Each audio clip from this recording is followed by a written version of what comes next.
Good afternoon and welcome to the Public Service Commission as we continue in the hearing in docket number 2023-154-E related to the 2023 Integrated Resource Plan of South Carolina Public Service Authority, also known as Santee Cooper.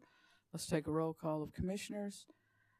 Present in the hearing room, we have Vice Chair Powers, Commissioner Thomas, Commissioner Carolee William, Commissioner Caston, and Chair Belser. And with us virtually, we have Commissioner Irvin. We have completed direct of this panel of witnesses, and we are now on cross-examination and recognize Sierra Club. Ms. Ariza. Thank you. Good afternoon, panel. For the record, my name is Isabella Ariza, and I represent the Sierra Club in this proceeding. Mr. Davis, on page 63, lines 9 through 12 of your rebuttal testimony, you take issue with the fact that Sierra Club witness Glick assumed that the EPA's proposed Section 111 rules on greenhouse gas will be adopted and implemented as currently proposed, correct? Correct. And to be clear, Santee Cooper did not assume that EPA's proposed Section 111 rules would be adopted in any form. Is that correct? Yes, the EPA Section 111 rule was not posted until after Santee Cooper had filed its IRP. And for our supplemental evaluation, we evaluated the recommendations of the ORS, which also indicated that we should wait to evaluate that until the rule had been formalized. I'd like to refer you to page 6 of Sierra Club's witness Glick's rebuttal testimony, figure 1. I have it here for you. I may have a copy of it, but if you have a handy copy.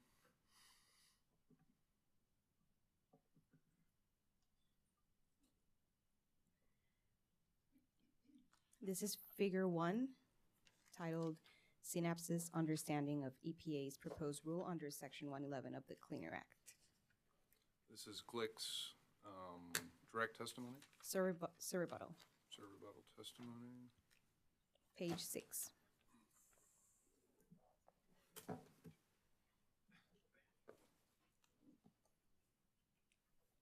Excuse me.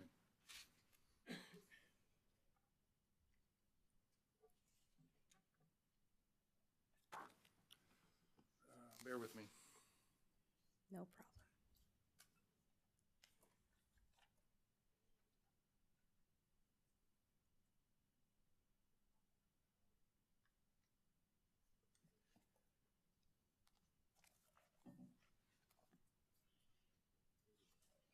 Yeah. Okay, you said page 6? Yes, sir. Go ahead. Under the green portion, although under the lower portion of this figure, which refers to new fossil fuel plants, could you please read the column on the far right, starting with the word baseload?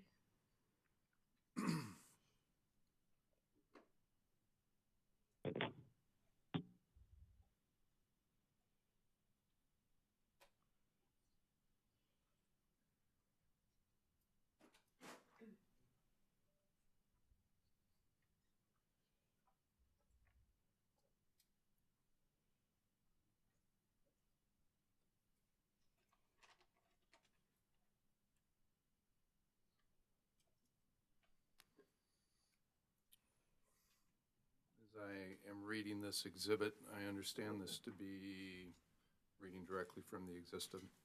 This diagram represents Synapse's current understanding of how best to model the 111.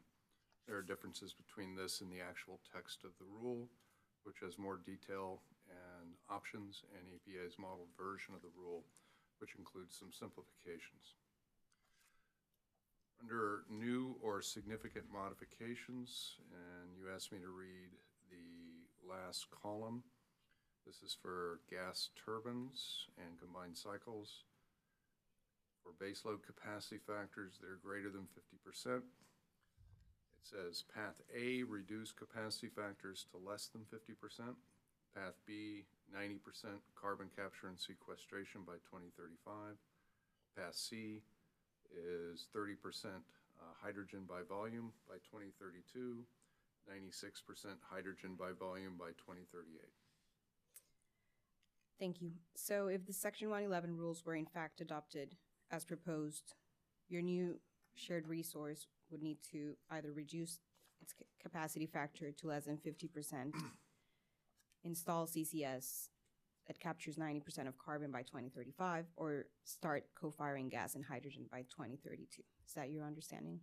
Assuming there are no modifications to the proposed rule, that is our understanding. And is it your understanding also that any of those technologies would increase the capital cost of the shared resource significantly? Well, reducing the capacity factor, the less than 50%, would not increase the capital cost associated with the combined cycle. How about the other two compliance pathways? Yes. Wouldn't you agree that EPA's Section 111 rules, even if just proposed, indicate that the shared resource might not be a good investment, but could instead potentially harm the economic interest of your customers? No, I don't think I would agree with that. Reducing the compliance pathway A, which reduces the capacity factor to below 50%, is still an option available to Santee Cooper. Right now, within the model, the combined cycle within the mid-30s and beyond is performing at approximately a capacity factor in the mid-60s within our current modeling efforts for the preferred portfolio and the economically optimized portfolio. Under that scenario, it's not as if we're saying, under a Path A compliance, it's not as if we're saying that half the unit would be unused. We're only saying that a fraction of the unit would be unused because the capacity factor of the unit is already lower to accommodate solar and other renewable resources that Santee Cooper has within its portfolio. But like you said, you're currently planning to operate that shared resource more than you would be allowed to operate. Slightly more, yes. Okay, isn't it true that it would be more prudent to study the extent to which the shared resource, this long-term investment, would be impacted by the Section 111 rules? Well, I think Santee Cooper has agreed to evaluate it once we have a clearer understanding of what the rule will entail. To address ORS's concerns with your original IRP, you reran your model in your supplemental analysis, correct? We did. Since you reran the model, you had an opportunity to run a sensitivity on the proposed Section 111 rules, but chose not to. Is that correct? Well, as I said earlier, the evaluation that we did was in conformance with the ORS request for the evaluation. Sorry, but you did not run a sensitivity on the Section 111 rules. The ORS recommendations for our supplemental evaluation did not include a recommendation to evaluate the Section 111 rule. Sierra Club's witness recommended it, though. Are you aware of that? I am aware of their direct testimony, yes. Okay.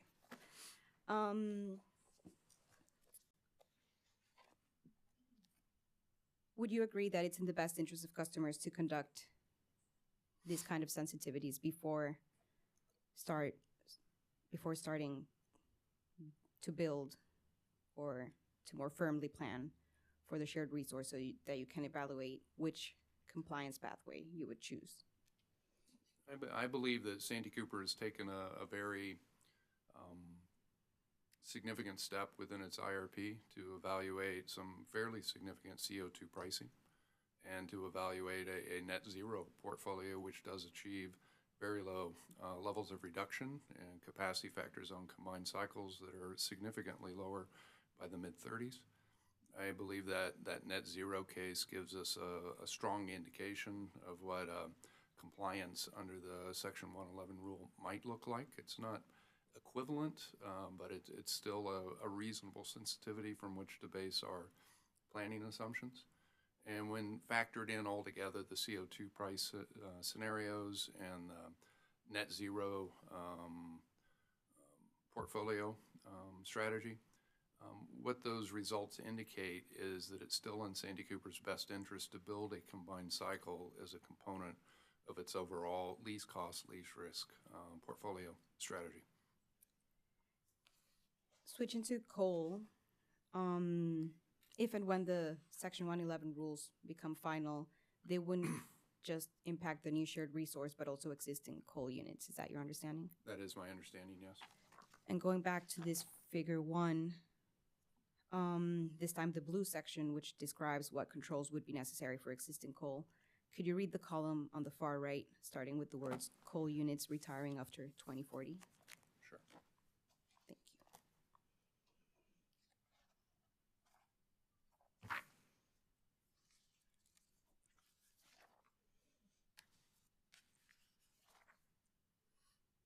For all coal plants must have 20 to 30% carbon capture and sequestration. You were talking about the blue, my mistake.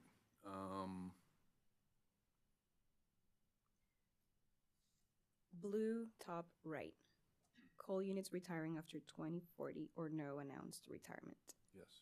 Yes. Units must have 90% carbon capture and sequestration in 2030. Wet, FGD, and ELG also required. Thank you. So these would all be additions you need to install at Cross by 2030, since you don't plan to retire that plant until after 2040, correct? I believe that Santee Cooper has significant flexibility within its portfolio strategies, whether that's the economically optimized or the preferred portfolio, to accommodate a decision to retire the Cross unit in the future. And in fact, were you in the room yesterday when Mr. Dembla stated that Cross would become uneconomic with CO2 regulations? I was not. Okay, but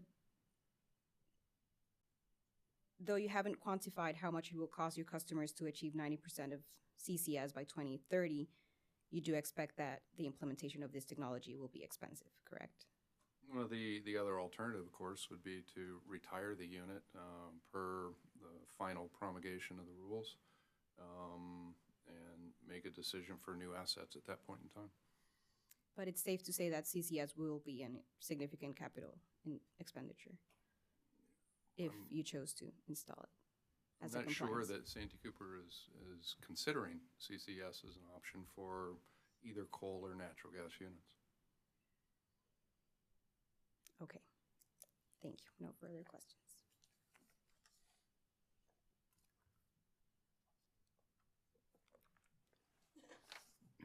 Thank you, Ms. Reza. Sasiba, Mr. Burns.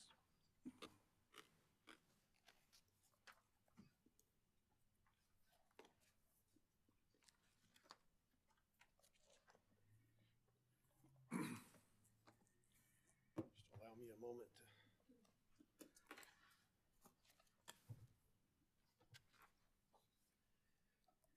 Gentlemen, good afternoon. Mr. Winnemantle, we've talked a few times over the last several years, but my name is John Burns. I'm representing CCEBA. It's a pleasure to meet all three of you. I am going to direct my questions at specific ones of you, but as a panel, of course, if one of you has something to add, please feel free to respond. But I think most of my questions are going to go to Mr. Wintermantle and Mr. Painter in turn. Mr. Wintermantle, I'll start with you. Can you just give a quick explanation of what ELCC represents for the purposes of evaluating resources like storage in Santee's IRP? Yes, if I may, I'll just go to my direct testimony. Please.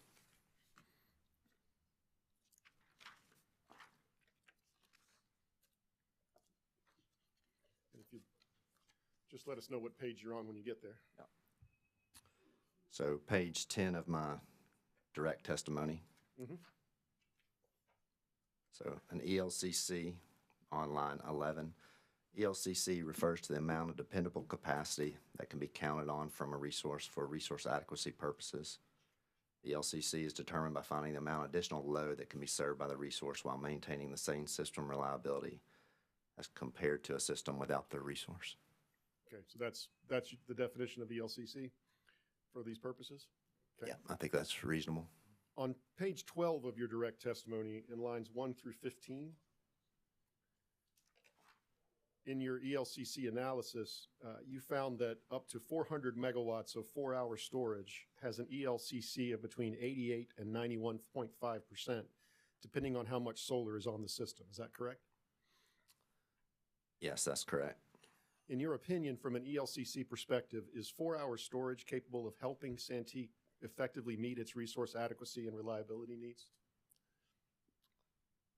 Yeah, so for the first 400 megawatts, we do show it provides substantial capacity value. And your study only looked at additions of storage of up to 400 megawatts, right? Yeah, the scope of this study went through 400 megawatts. In your rebuttal testimony on page 9,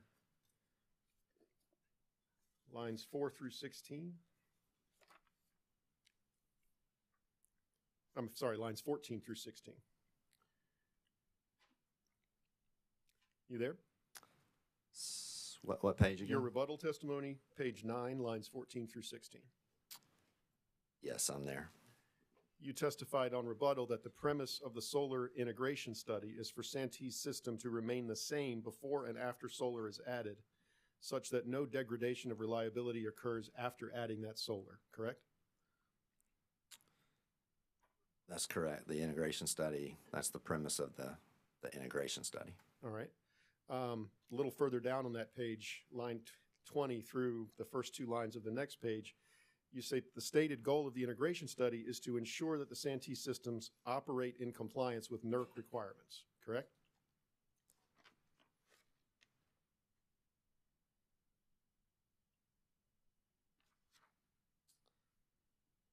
So the premise of the study and the goal of the study is to, ensure that we have a reasonable level of operating reserves that then produces a benchmark target. There is no reasonable flexibility excursion target, right?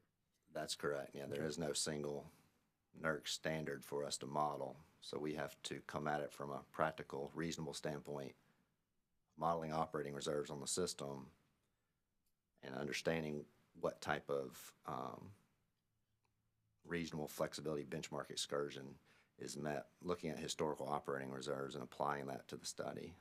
And then the assumption is if we apply those historical operating reserves, then we would meet, if we met NERC requirements in the past, we would also meet them in the future. Okay. And as you just mentioned, average flexibility excursions per year is the metric used in calculating your solar integration costs, correct? Yes, that's correct. It's the benchmark All right. target that, I don't mean to interrupt you. I'm sorry. I'm just. no, that's it. So what is a flexibility excursion? And if you could give a layman's definition of what that is. Yeah. So for the integration study, we're modeling in 5-minute increments. The model actually does have perfect knowledge for the next 5 minutes. But prior to that, there's uncertainty in the model. Solar, there could be volatility in solar, there could be volatility in load. So the model doesn't have perfect knowledge. So it's committing resources to meet load on a 5-minute basis. If we don't have enough ramping capability on our system, even if we know what the net load is the next 5 minutes, if we don't have enough ramping capability, and let's say all of a sudden we have significant cloud cover, solar resources decline, we need to increase the rest of our fleet really quickly. That's what an excursion is. If we cannot meet that known 5-minute net load at any point during the year, that would be what a flexibility excursion would look like. And as part of your modeling, you looked at what 2026 would look like, correct? Yeah, the base case and the really the case that was used for this IRP was, we started and was focused on a 2029 year though. What was the base case for average flexibility excursions for 2026 without any additional solar? So with the operating reserves tuned, I believe, look at my rebuttal, it's 5.7 events per year. Is Santee's system operating outside of compliance with NERC requirements at 5.7 excursions per year? I would say they are not. Okay. So on page 28 of the integration study, do you have the integration study with you? It was an exhibit to your direct testimony, I believe. I do. On page 28 of that study,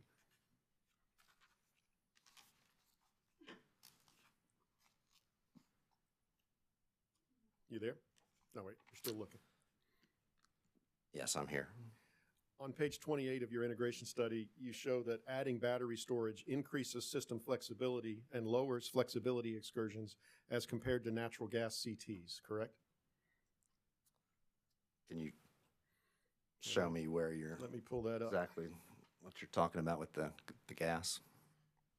And of course, the integration study closed on my computer, so let me open that up. Apologize. Page 28.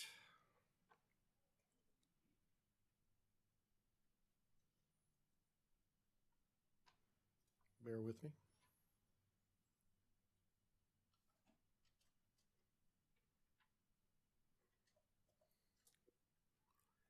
Those two charts you're showing there, the best sensitivity, unoptimized results, and optimized results, you state in the next paragraph, as the table demonstrates, because the flexibility benefit of the batteries was already realized in the no solar case, there's no significant integration cost benefit associated with the addition of the batteries. And then it says,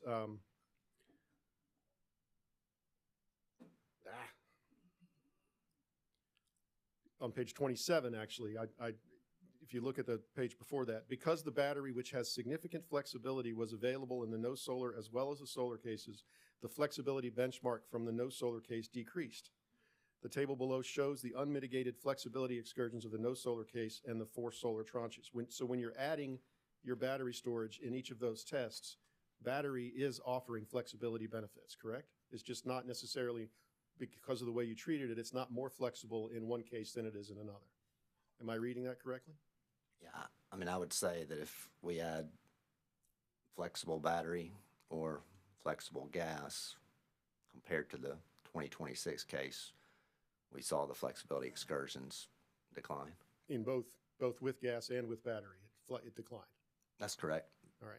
So if Santee were interested in reducing the flexibility excursions on its system today, battery storage additions would be one effective way to do that, right? Yes, I would agree that most of the dispatchable resources that Santee Cooper is considering, they would all provide more flexibility. Are you aware of any concerns Santee has raised in this proceeding related to the current level of flexibility excursions on its system? No, I'm not. Are you aware of any evidence in this proceeding related to NERC fines leveled against Santee Cooper due to flexibility excursions in its current operations? Yeah, I don't have knowledge of that. One logical goal of increasing system flexibility would be to enable the cost-effective addition of more variable energy resources like solar, isn't that right? Can you repeat that?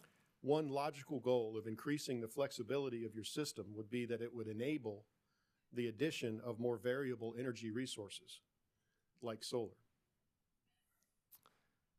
Yes, I will say that our study, as shown in the 2029 results, the integration costs of solar are lower than in the 2026 case where we've added flexible resources. In that case, we've added a flexible combined cycle and a flexible CT.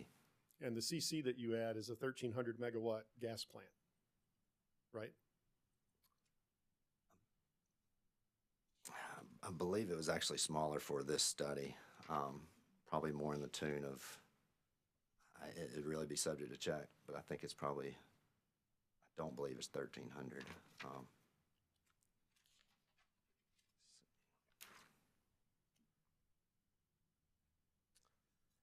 It's actually the same combined cycle that we included in our 2029 study in the reserve margin. So let me see if I can. Sorry, I would help you, but I'm hoping you can turn it up pretty quickly since it's your document. Yeah, I'm taking a look.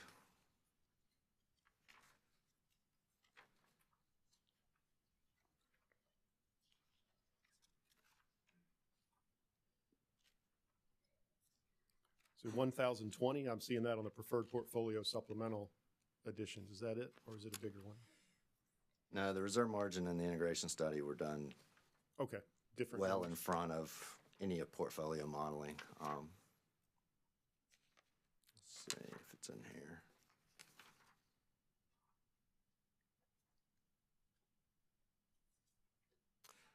Finally found it. So page 18 Okay. Of the of integration the study? reserve margin study, Okay. which is exhibit RNW-2.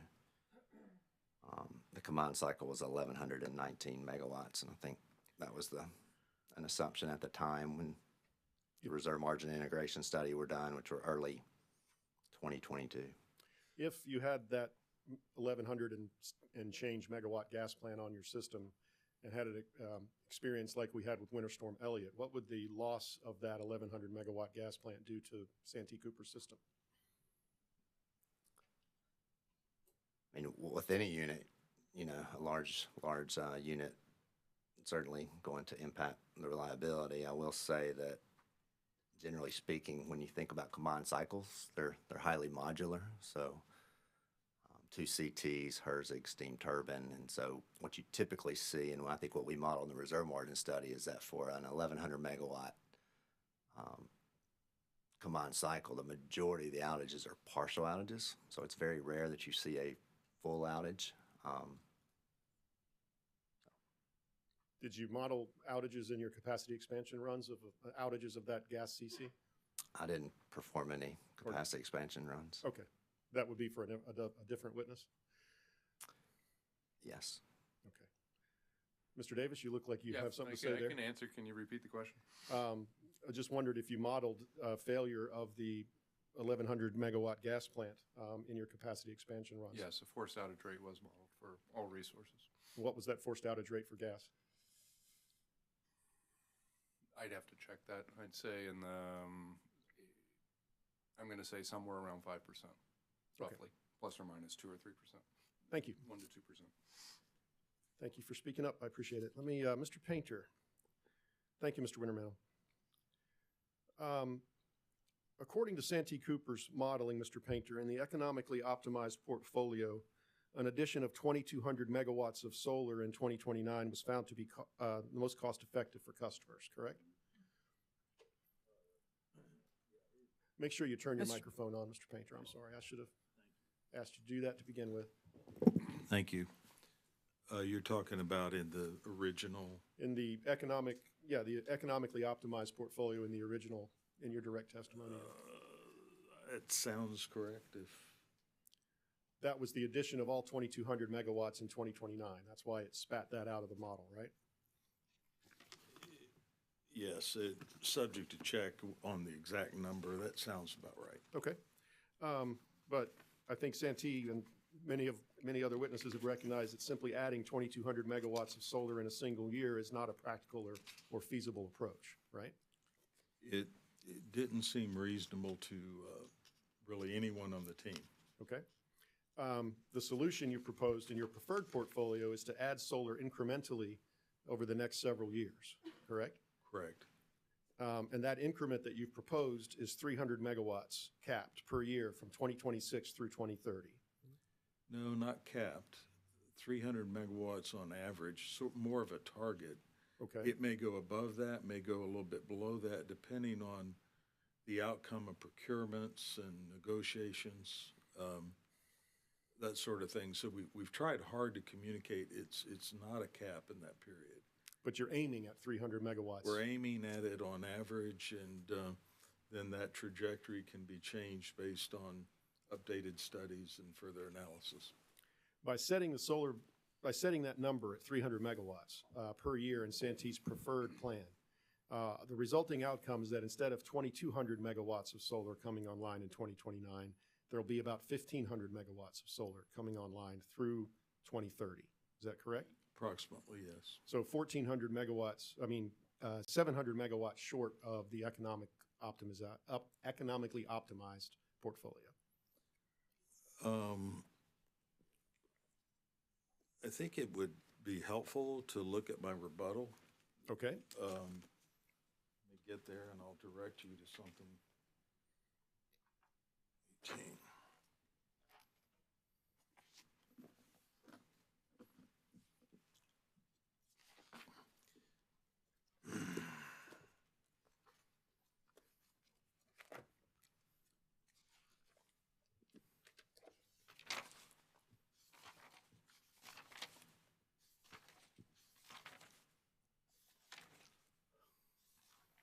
14 and 15, is that where you're heading? That's where I was heading. Well, I'm on page 18. Okay, To me, this graph, I'm a visual person, and yep, the graph helps me a lot to see. The rust-colored line is the abrupt addition that you talked about of roundly 2,200 megawatts. right. The 300 megawatts per year is the gold line. And that, for those of us looking at a black and white copy, that's the middle line, I guess, on the, Right, that slopes in it. They reach the same level at approximately 2023, 2022, right in that range. 2030. Thank you, 2032, 2033. So it's really achieving the same amount of solar for all practical purposes, but doing it in a very orderly way that minimizes the risk in several respects, and it accelerates the day when more solar is on the system, which has some benefits. Okay.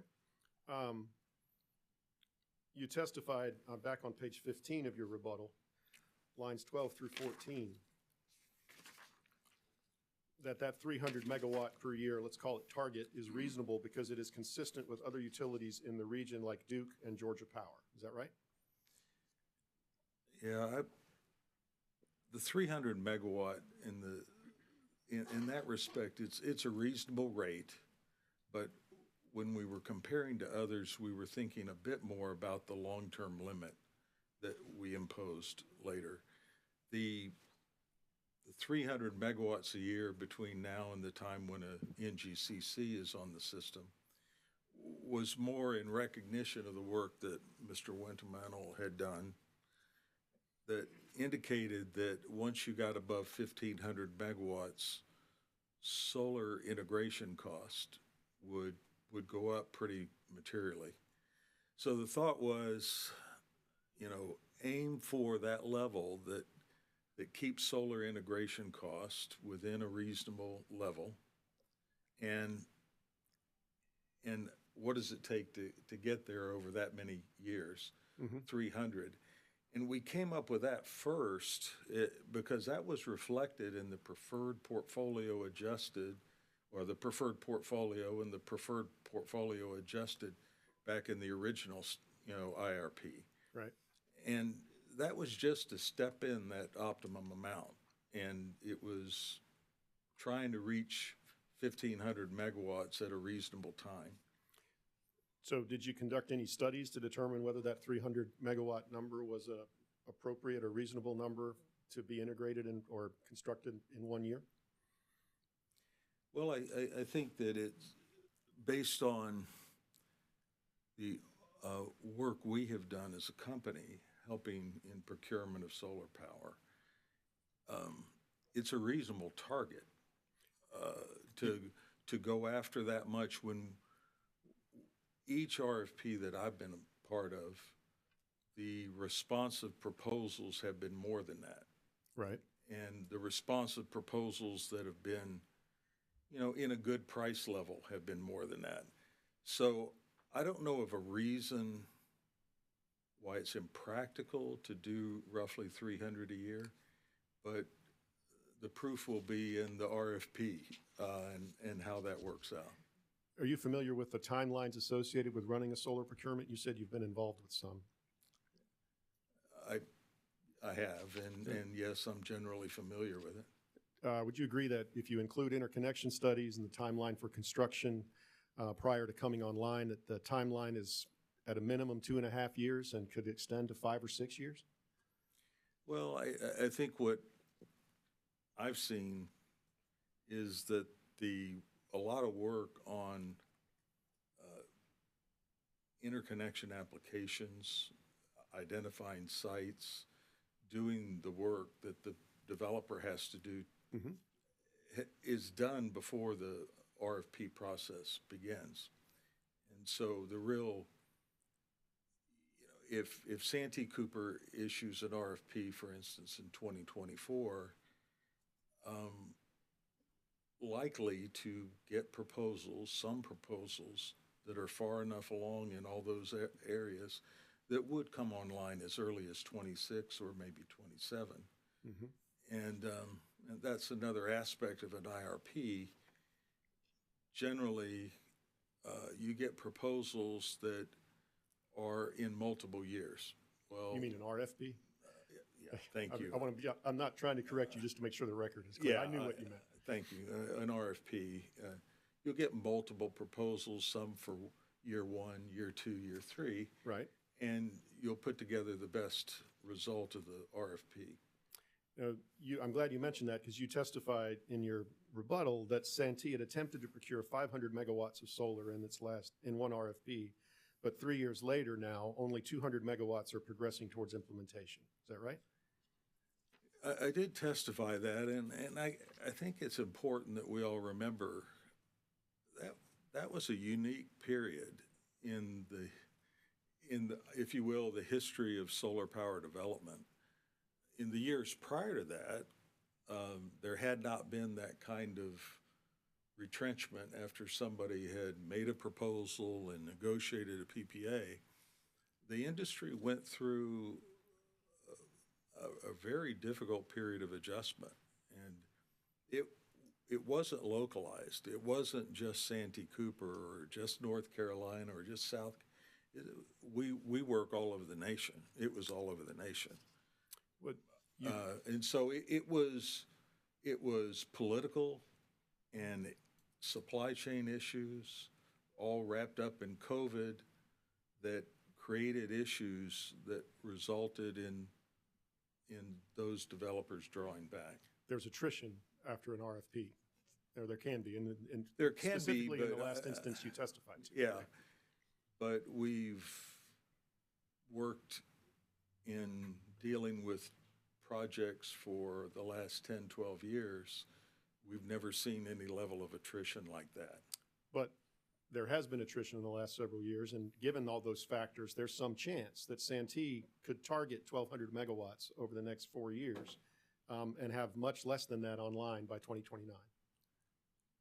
But there is a possibility.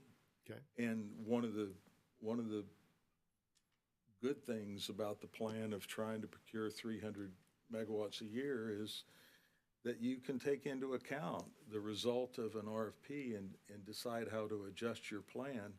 The ultimate goal is to reach that 1,500 by about the time that the NGCC comes online. Well, the consequence of not doing so would be higher overall costs and increased fuel volatility and regulatory risk for Santee, right? So long as solar's available at approximately the level of cost that's now anticipated, that would be right. So instead of limiting or aiming for a lower target, Santee runs a real risk of having less than 1,200 megawatts of solar in service by 2029, right? If you do what you're planning to do or what you propose to do, you could very well end up with less than 1,200 online by 2029 because you're aiming too low. I don't see it that way. I think that Santee Cooper has tried very hard to say, the 300 megawatts is not an upper limit. We are going to put together an RFP and target procuring that much on average. Santee Cooper would accept proposals for far more than 300 megawatts if they're extraordinary proposals and very well priced and strong proposers, and they might do a larger tranche in an RFP and then, wait a year and do another one. It just depends on the results of the RFP. But your analysis did not evaluate a higher annual amount, say 450 megawatts, did it? Didn't. I think part of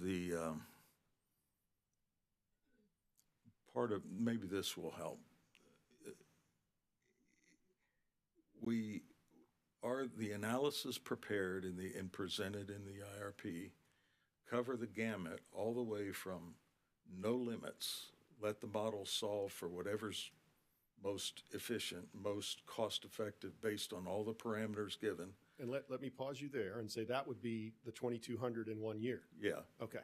And then all the way toward Well, let's just assume a 300 megawatt average for the next few years. But then beyond there, unconstrained.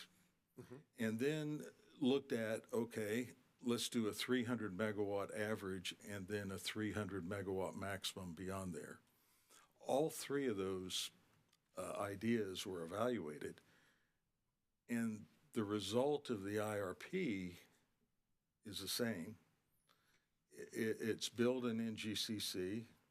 It's build roughly 22,000 megawatts of solar by such and such a date, build 3,000 megawatts by 2040, throughout all the cases done. So from a planning perspective, exactly what we assume on the rate of solar additions isn't a critical assumption. What's more practical is go set that as a target, see how the RFPs work out, and reevaluate your target with further studies along the lines of what Mr. Wintermetal has already done. If I understand your testimony a few minutes ago, you said it could be that more than 300 megawatts would be ideal in response to a given RFP, that you would be able to do that. And Santee Cooper is trying very hard not to constrain itself to walk away from a very positive RFP result if that's presented to it. But if that type of result is possible, why didn't you model what the cost impacts would be for that? Because it's not really essential to the overall conclusions, the establishment of a short-term action plan, to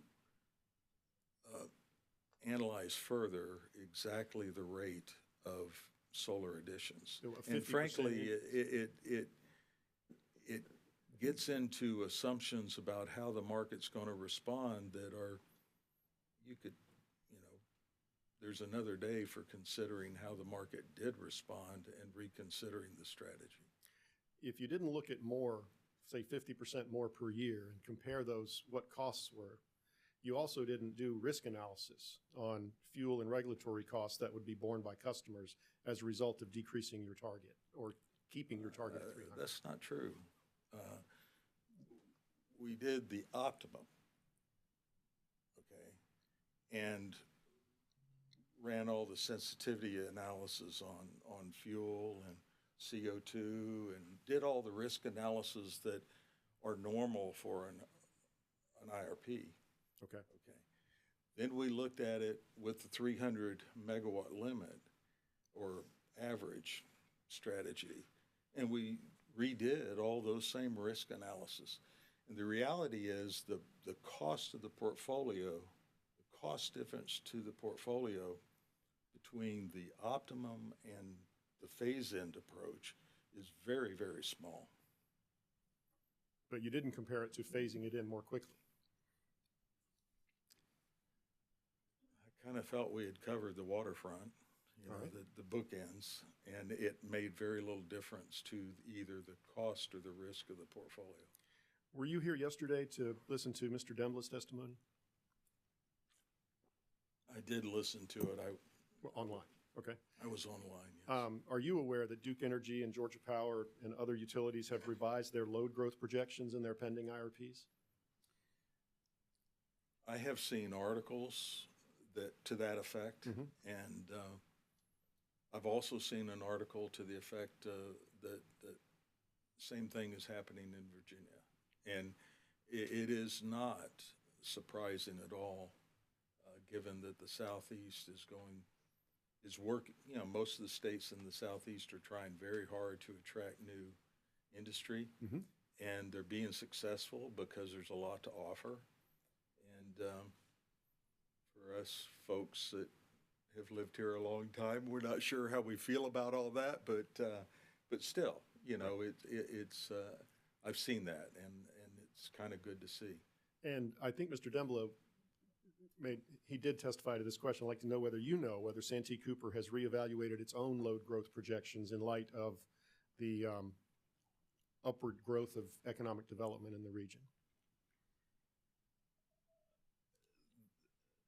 within the IRP, we focus on the fact that the high range forecast is starting to feel, you know, normally in load forecasting, you can do ranges of forecast and you can really feel that you're just doing a stress test and you know, you're not going to be that far from your baseline forecast most of the time. That's not the case here. Because of all the efforts of the state, there's customers that are expressing different level of commitments and somewhat coming and going in that whole process. Mm-hmm. But it feels very real that there will be significant load additions within the Santee Cooper system. So we're charged with focusing on a plan for their official base load forecast, which has been done. But from a planner's perspective and from a management perspective, they have been very careful and very thoughtful in being sure that the planning considered and gives a lot of weight to that high side because it's likely to happen. And that's why in my summary earlier, I tried to draw out that under the no new fossil case, the cost of meeting that load growth gets extraordinarily high. And it's counterproductive given everything that the state is trying to do and that Santee Cooper's trying to be prepared to respond to. So I think they're constantly monitoring that process and constantly considering how to update their planning to reflect it. Would you agree that storage and solar would provide flexibility and a hedge against that increased load? Well, I think solar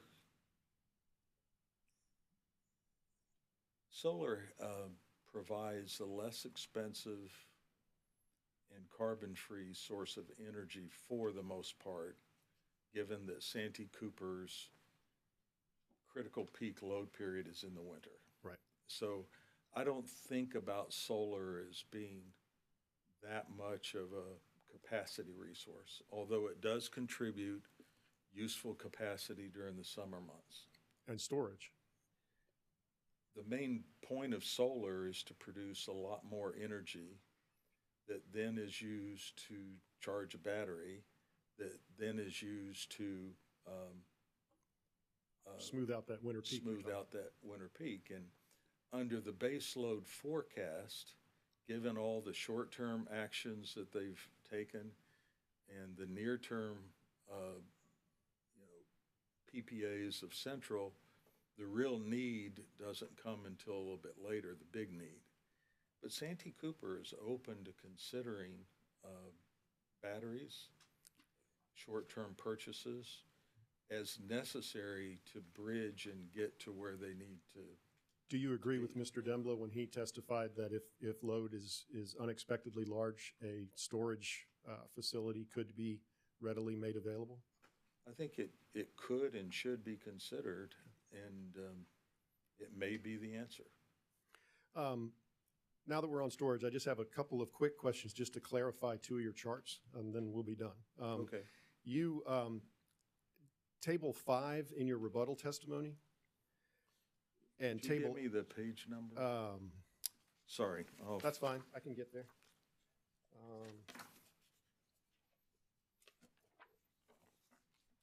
Table 5 is on page 56 of your rebuttal.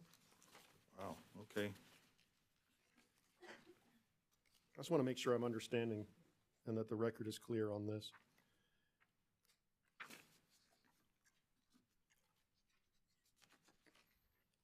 Okay. All right, and the other table is table 18 in Exhibit RD-1, which is the October 23rd addendum to the IRP. Do you have that in front of, before you? I might be able to put it on here. Bob will open up to that while we're, if you Okay. want to, you want them both open at the same time? It's table 18. It's in the addendum to the October 23rd, 2023 version of the IRP. I'm not sure what page that is. I'm sorry, yeah, I can, AD-35. Perfect, thank you.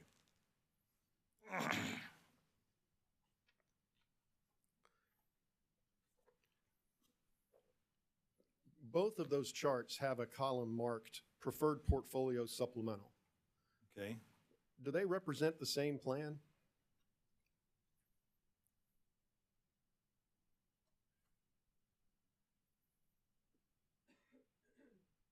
I believe they should. They have different time slots that make Okay. them appear a little different, but as far as I know, they represent the same plan. All right. Like so- the table 5 focuses on the midterm through the 2030s. Okay, But the table 18 in the report focuses all the way out to 2052. right. And so the Let- numbers are a bit different. Look at the battery, the BESS category for those two. I just want to make sure I understand the time frame there. Okay. Table 5 of your rebuttal has 200 megawatts of battery electric or BESS from 2026 to 2035, correct? Maybe there's a better table that I could speak more, answer your questions better from. If Okay. there's one that shows all the additions annually, and I think that would be helpful. Well, good. If you could just tell me what that table is, and then I'll take that as a clarification. And the of the rec- the two tables should be summaries of that. And Okay.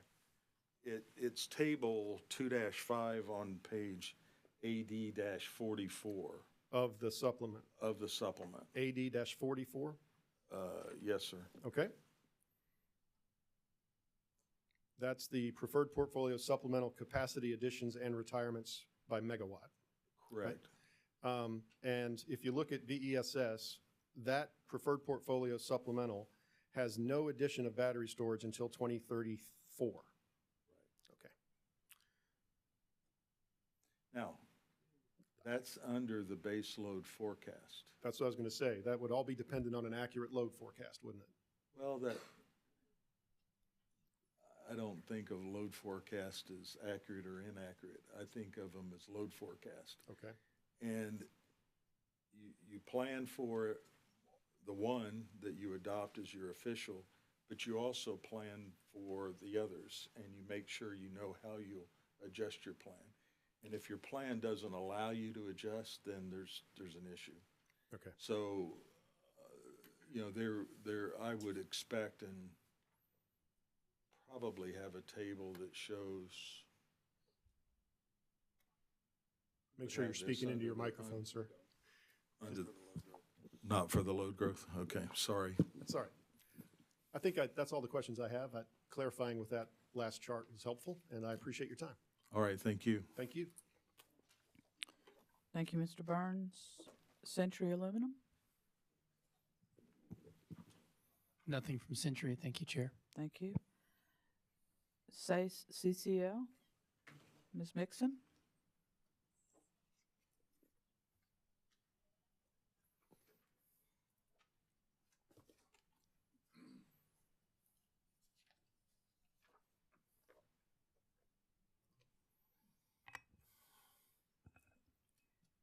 Hey, good afternoon.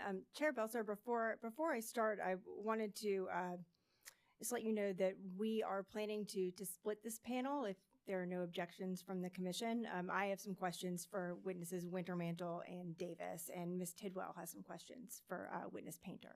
Thank you, Ms. Mixon. Mr. Wintermantle, it's good to see you again. I have a few questions for you.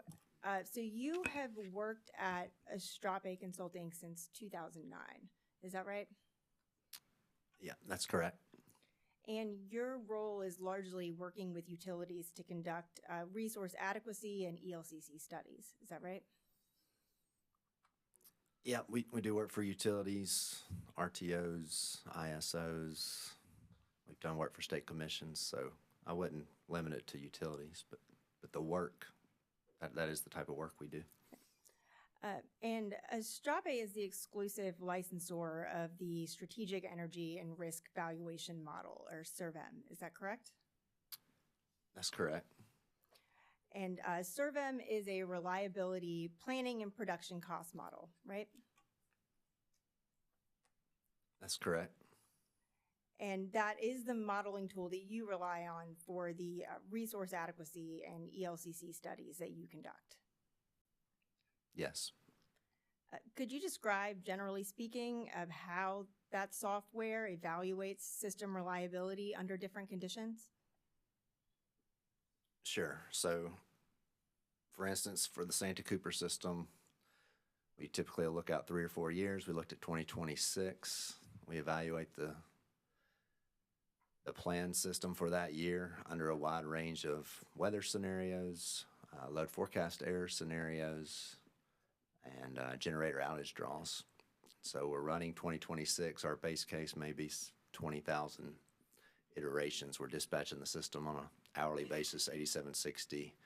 And we're just determining across all those scenarios how often do we expect to shed firm load. And what that generally is going to show is a combination of severe weather, missing my load forecast, and generator outages. When those combinations occur, that's when you're gonna have an event. Thank you. And just one more question on that.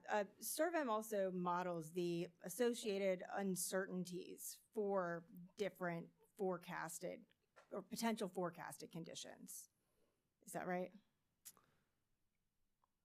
Yes, we model economic growth uncertainty in our reserve margin studies. When we do our integration studies, we model intra-hour volatility uncertainty around loads and solar. Could do it for wind as well, but that's more of an operational type reliability study versus a reserve margin. We're looking at, do we have enough installed capacity? So you would agree that SERVM is a pretty sophisticated software tool, is that right?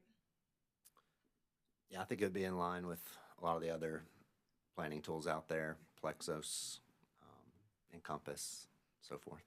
Okay.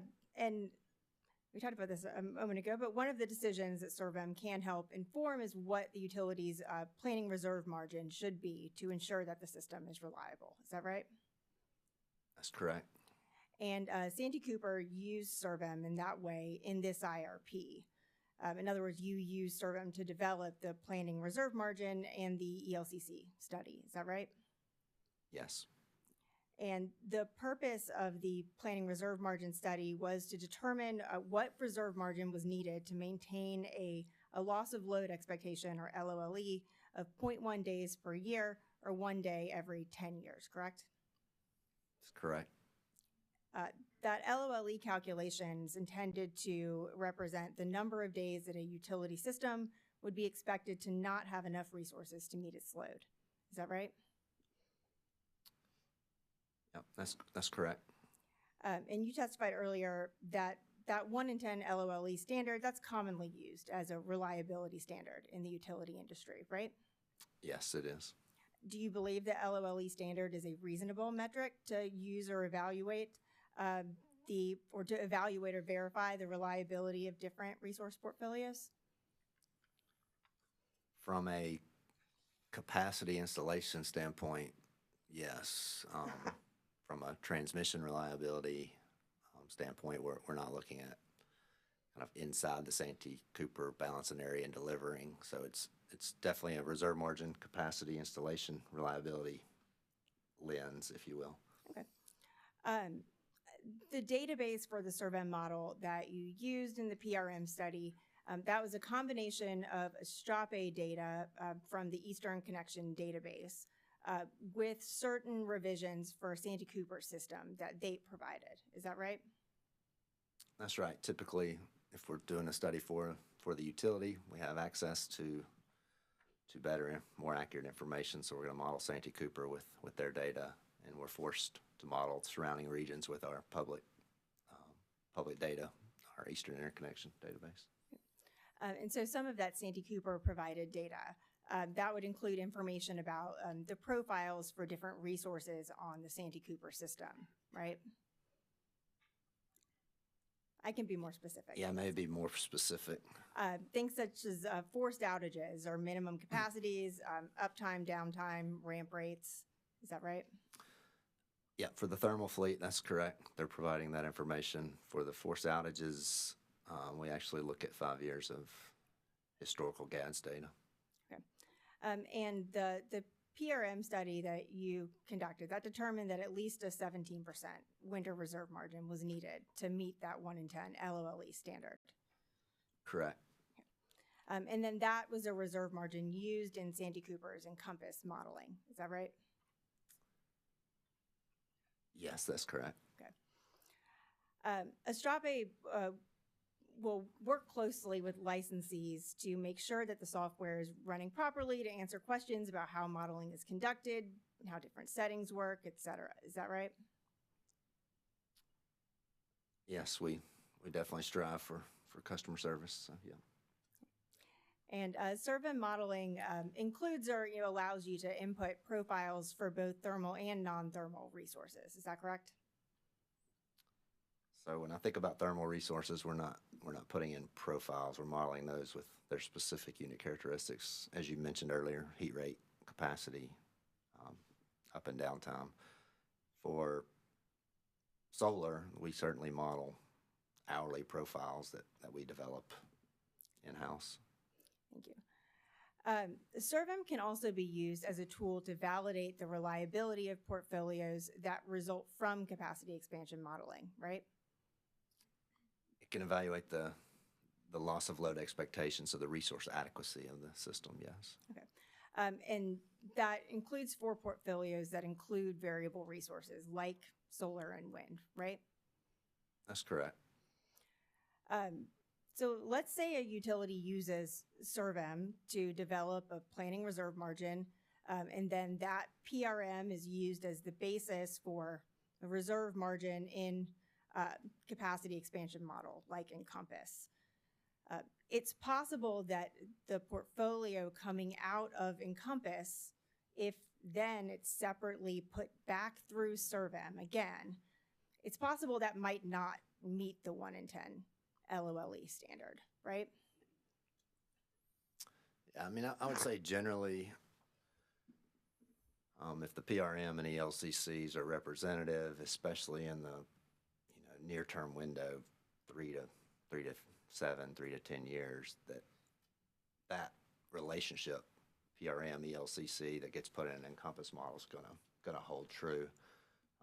You go out to 2040 and you get to a system where maybe you're adding substantial energy limited resources or intermittent resources, there's potential that it may not be. Okay. You're aware that witness hoteling in this proceeding used SERVIM to evaluate the CCLSA's no new fossil SERVIM verified portfolio, right? I'm generally aware. Okay. Witness Davis, in his rebuttal testimony, stated that solar and wind resources can display significant variability or intermittency on a sub-hourly, minute-to-minute basis, which would not be captured by the hourly simulations prepared by witness hoteling. SERVIM does not produce that sub-hourly data, is that right? No, that's, well, does it produce it? The model can certainly handle intra-hour analysis similar to what Astrape did for the Santee Cooper integration study. So it does have the ability to model both hourly and down to a 5-minute dispatch level. Okay. Mr. Wintermeadow, you've also conducted ELCC studies for Duke Energy Carolinas and Duke Energy Progress. Is that right? That's correct. And that includes Duke's 2022 ELCC study, which I believe is referenced in both witness hoteling and witness Davis's testimony. That's correct. Okay. Are you aware that Duke filed that study in both North and South Carolina as part of the first carbon plan proceeding before the North Carolina Utilities Commission, and in Duke's 2022 IRP update in South Carolina. Yes. Are you familiar with the first Duke carbon plan proceeding in North Carolina? The docket number was NCUC, docket number E100 sub 179, in case the numbers help. I wasn't a witness or an expert in the case. We did provide the ELCC study on the front end of that carbon plan, but that's the extent of it. Okay. So you did you assist Duke with the with modeling its portfolios in SERVM in that proceeding? We were responsible for the upfront ELCC work.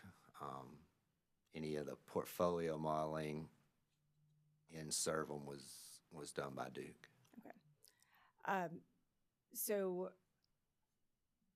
are you aware that in that case, Duke claimed that the use of SERVM to verify its portfolios was particularly important because those portfolios had higher levels of renewables? Yeah, I'm not aware about exactly what was said. I do know that they made some resource adequacy runs of the portfolios. Okay.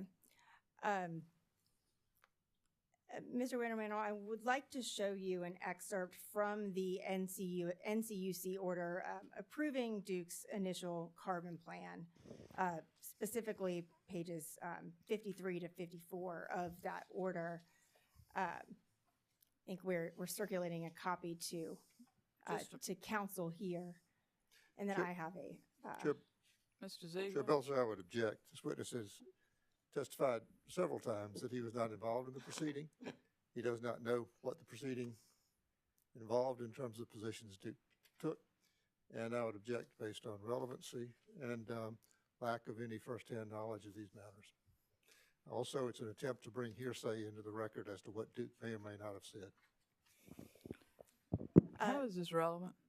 Sure, Chair Belcher. I was going to ask Mr. Wintermantel to read a portion of the findings in this order and then just ask whether he, as an expert in SERVM modeling, agreed with that statement or not. It just has to do with the modeling of what another commission found? Sorry, one second. Yes, so the portion of the order that I'm going to show that involves discussion of SERVM's ability to verify the reliability of portfolios that have higher levels of renewables, which was a matter that was raised by another.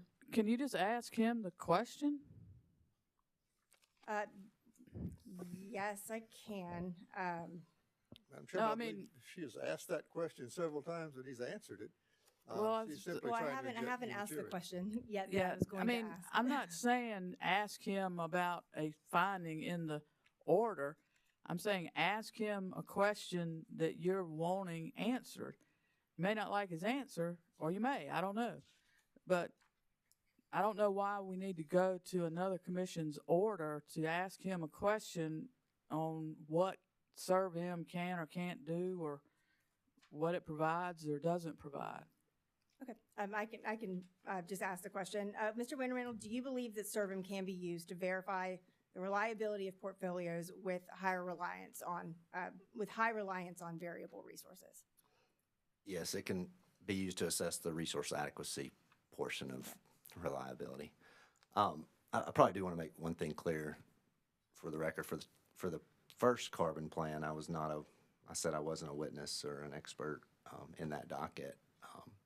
In their latest filing, their 2023 carbon plan, I am participating in that. So, Okay, thank you. Mr. Wintermantel, I also have some questions from you about the 2022 ELCC study, which, as you said, you prepared.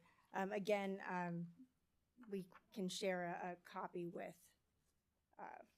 with council, and I was going to both show it on the Elmo, and then can also.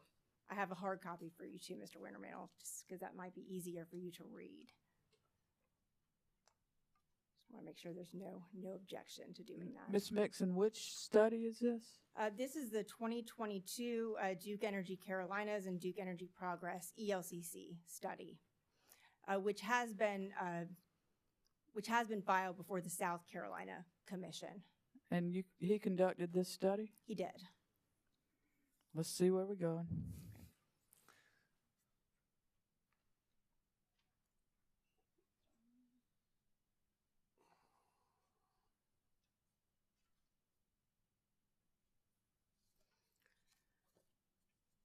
Okay. So, Mr. Wintermantle, have you read or are you familiar with witness Hoteling and witness Davis's testimony regarding the appropriate ELCC value for 8-hour storage? Not in detail. I would think witness Davis would be better responsive to those questions, but I can try. And I will have some questions for you, Mr. Davis, in a moment. Can you confirm that this is the 2022 Duke ELCC study that you helped prepare? Yeah, it seems to be. Okay. The 2022 study that, which again is referenced in both of their testimonies, this study, it evaluated 4, 6, 8, and 12-hour battery storage. Isn't that right? Yes. Okay.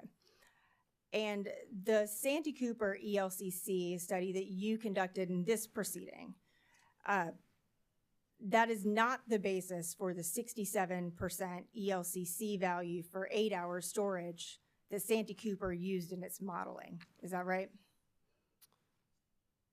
Our analysis for Santee Cooper we did not perform an 8-hour ELCC analysis. Okay, thank you.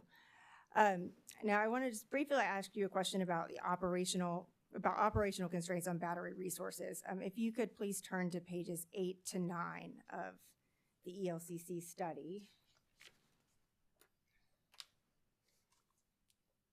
And I'm going to use I will use the Alamo too.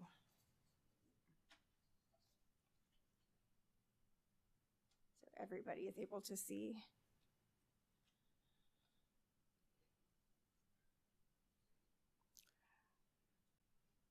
Mr. Wintermantle, would you please read the first 2 sentences of this highlighted portion, please?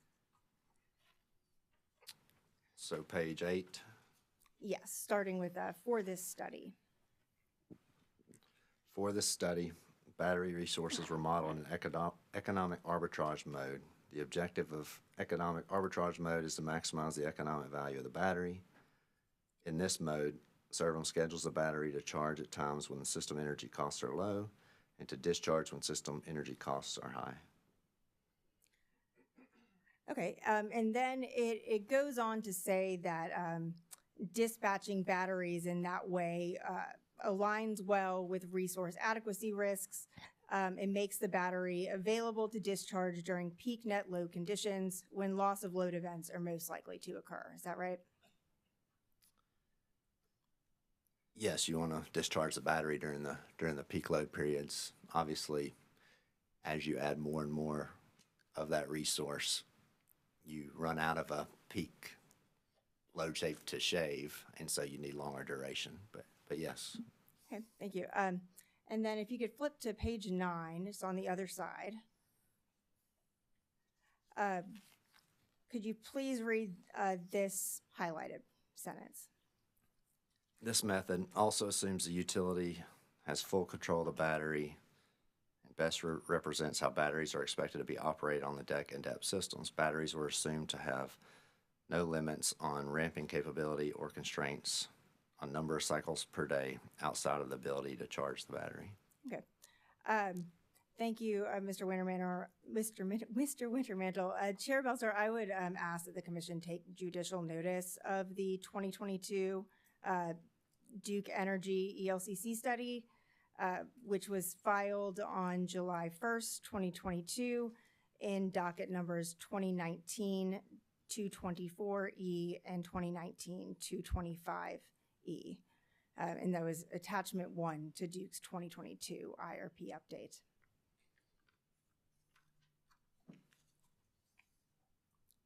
Hearing no objection, we'll take notice of that pursuant to commission regulations.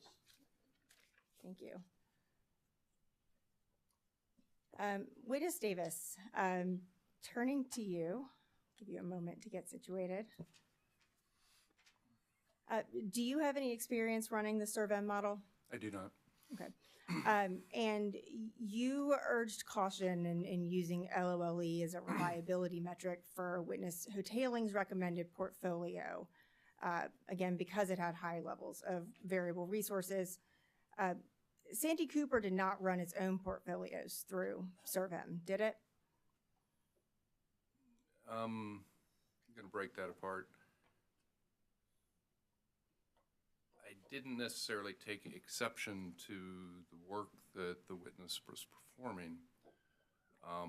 What I took exception to was their suggestion in their testimony that because they ran the LOLE study, that they had proven that the portfolios that were developed were reliable. And what I was pointing out is the reliability of portfolios that include significant wind and solar resources, that a consideration of loss of load expectation on an hourly basis is not the full measure of reliability. And that we actually need to take a look at reliability on a sub-hourly basis given the intermittent operation of wind and solar. Okay, so my question was, Santee Cooper did not run its own portfolios through SERVM. It did not. Did it? Okay. Your testimony presents the modeling results for Santee Cooper's IRP, the Encompass modeling results. Did you conduct the Encompass modeling for this IRP yourself? Not personally, no. There was a team involved that did this. Much of it was under my direction. In the team that was involved included myself, other in-front staff, many Santee Cooper staff, and the actual model runs themselves, once all assumptions were developed, were performed on the Santee Cooper version of Encompass in their servers. Okay. The other members of the in-front team that worked on the modeling, they're not available to testify, correct? John Painter helped work on it. Okay. So Jonathan Nunes, Brad Kushner, we all formed the team that worked on this IRP. Okay. So I guess when you say you didn't personally conduct the modeling, you were one of the team members that did conduct the modeling. Yes, and I had principal oversight and review of the results in the process. Okay. And so just to confirm, you are able to answer kind of specific Certainly. questions about how the Encompass model I should be able to. Okay. And how long have you been conducting modeling in Encompass? In Encompass, approximately 3 to 4 years. Okay. Thank you. I would point out, I just add to that, the Encompass model itself has only been available for roughly in the neighborhood of 5 to 6 years. I've been performing modeling analysis for IRPs going on 30 plus years, using various models. So looking at your rebuttal testimony on lines 9 through 10. Page? Sorry, you're at page 52.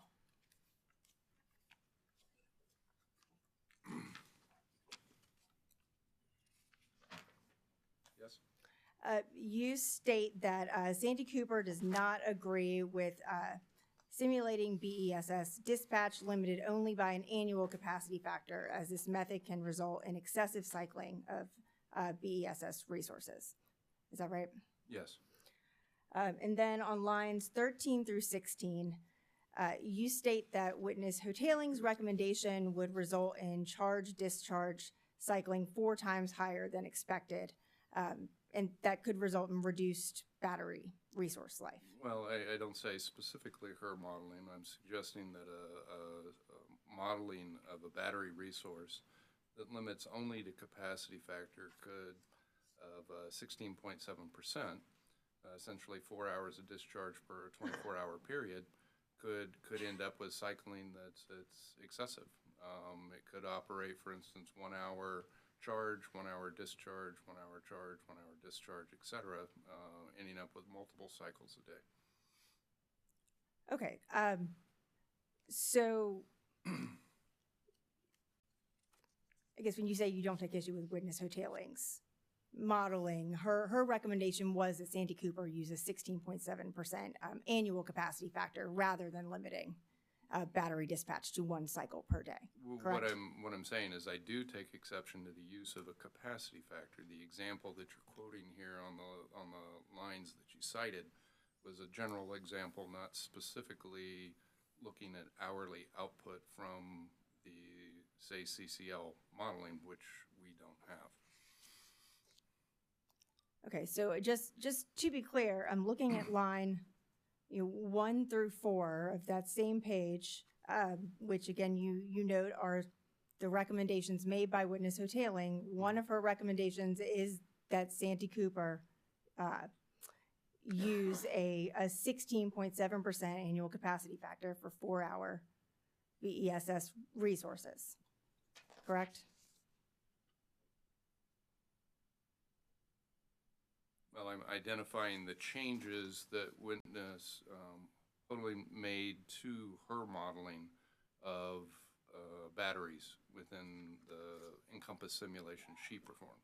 Okay, subject to check, would you agree that witness hoteling did make that recommendation as well for Santee Cooper? Yeah, if you, subject to check, if she made the recommendation that Santee Cooper model based on capacity factor, subject to check. Okay, thank you. So to be clear, the 1 cycle per day restriction that Santee Cooper used in its Encompass modeling, that would not allow the battery to partially discharge, partially recharge, and then partially discharge again within a given day. Is that right?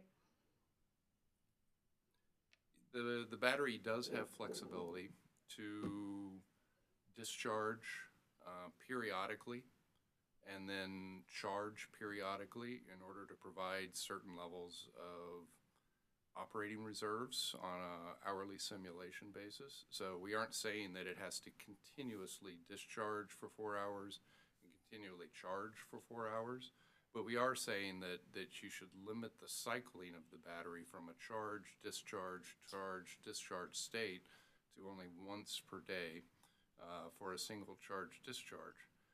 Batteries are significantly limited in their life based upon the number of cycles that the battery encounters over its life.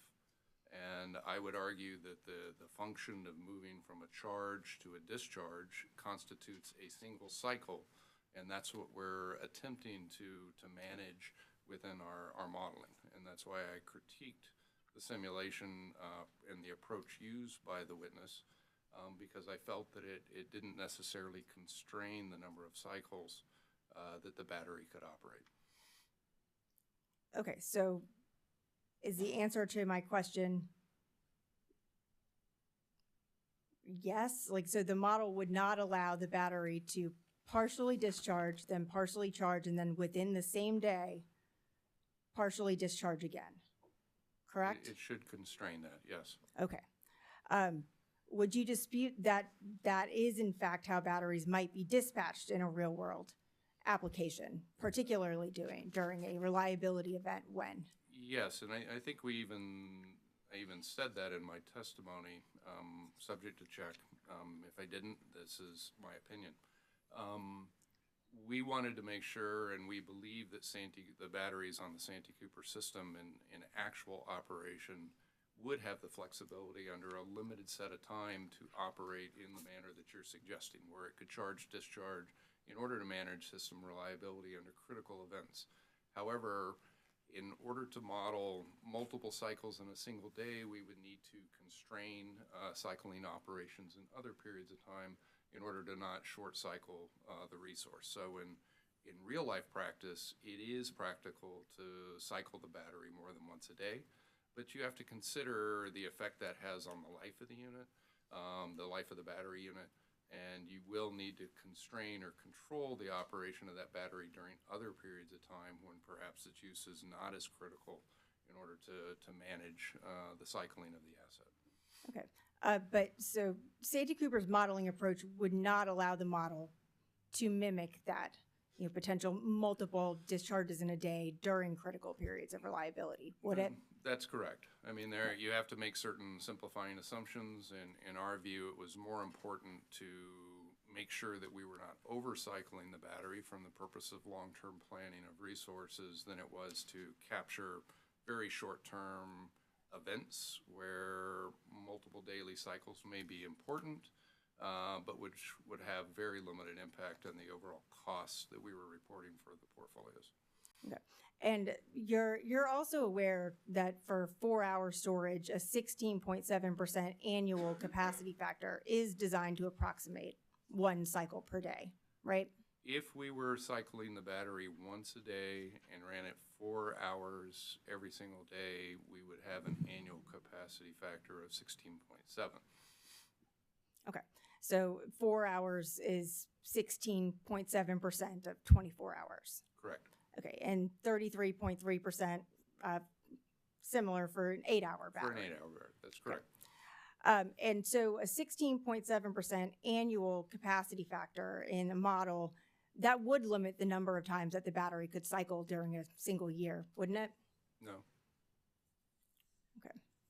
No, as I said, that would allow the battery to cycle, for instance, 2 hours up charging, 2 hours discharging, 2 hours charging, 2 hours discharging. You could still end up with a 16.7% capacity factor on that 1 day representation, but that's 2 cycles a day. Okay. But it would only allow the battery to discharge or to cycle, 16.7%. Its production, total generation Right. would be 16.7. That's correct. Okay.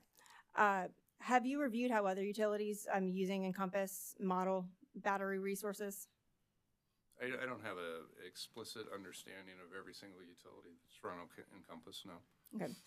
Did you discuss with or review how any other South Carolina utilities like Dominion Energy or Duke model batteries and their capacity expansion modeling? I did not have that discussion with Duke or Dominion, no.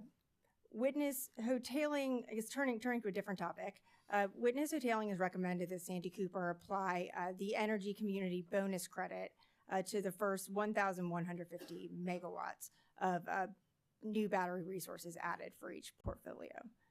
Do you recall that? Yes.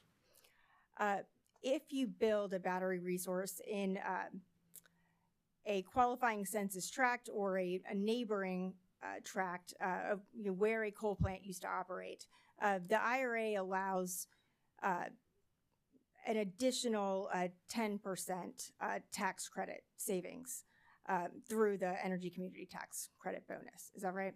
That's my understanding, yes. Okay, and so that would include any battery resources sited at Winya after its retirement, wouldn't it? Yes, both the census tract where Winya is located and the surrounding census tracts. And you're also aware that to qualify for the energy community bonus credit, that a resource does not necessarily have to be located within Santee Cooper's retail service territory, right? That's correct. Okay. You characterize her recommendation around that assumption as uncertain, and you state that Santee Cooper believes that significant additional analyses are required to assess how BESS resources will impact the electric grid before assumptions regarding large quantities of BESS resources can be adopted as a default assumption. Do you recall that testimony? I do. Okay. Can I comment on that? Well, I have a follow-up question for you, Mr. Davis. Okay. So the bonus credit, that affects the cost of the resource, right? It affects the way we modeled battery resources as a PPA purchase. It would affect the price of that PPA, yes. Okay. But the cost of that resource, the cost assumption for that resource, that wouldn't affect how the battery performs on the electric grid, right? The location would. The energy community bonus adder, that represents pretty significant cost savings for qualified resources. right? It does. So let me, I think we're mixing a couple things here. My critique was that Santee Cooper has not yet evaluated what it takes to put in 1,100 megawatts to replace Wynya by siting battery resources close to the Wynya location. I think Witness Wagner yesterday made a good representation of the concerns that we have with regard to transmission. We have not evaluated whether those facilities, battery facilities that are only 4 hours or 8 hours in duration, for instance, have a sufficient charge capability to manage for extended events, weather events, and to provide system reliability. For instance, Santee Cooper right now has an operating requirement on their system where once the load eclipses approximately 55% of its peak load obligations, it needs to have resources at Cross and/or Wynya operating continuously, perhaps even around the clock for multiple days. So it's not clear that a battery resource could provide that as long as we're talking about just a fixed number of megawatts. It might take many multiples of 4-hour batteries, for instance, to satisfy those generation requirements around the clock. So that's why I mean it's a locational specific issue. There's also a concern that we haven't studied that batteries don't come with their fuel supply. They have to be charged from the grid. So we aren't exactly certain what would happen during all points in time, nor have the load flow cases been performed in this regard to understand what happens in order to charge those batteries, especially during critical events, critical weather events, et cetera. With regard to the cost question that you're asking, yes, a 10% cost reduction on batteries would be significant. And certainly we would consider that and entice any potential developer that wanted to offer battery resources to Santee Cooper through a PPA arrangement. We would certainly suggest that they consider energy community bonus credit locations when developing those, and hopefully would pass on the benefits of those credits to Santee Cooper. For our own analysis, we modeled 400 megawatts as receiving the energy bonus credit. I believe the witness for, say, CCL was suggesting that it should be 1,000 megawatts or higher. I think the other issue that the witness was attempting to suggest is that the batteries don't necessarily have to be interconnected to the Santee Cooper system. However, any battery that was receiving a bonus credit that wasn't directly interconnected to the Santee Cooper system would have to pay for wheeling, or Santee Cooper would have to pay for wheeling on a neighboring utility system in order to get that power delivered to Santee Cooper. Mr. Davis, so the answer, I think, went a bit beyond the scope of the question that I asked, which was just that whether there would be significant cost savings for qualified resources where that community bonus adder applied. And it sounded to me like your answer was yes. Is that right? Okay. And you understand that Witness Hoteling's recommendation with respect to the IRA community bonus adder would be that 10% adder would apply for the first 1,150 megawatts of batteries that are Mr. Ziegler? selected.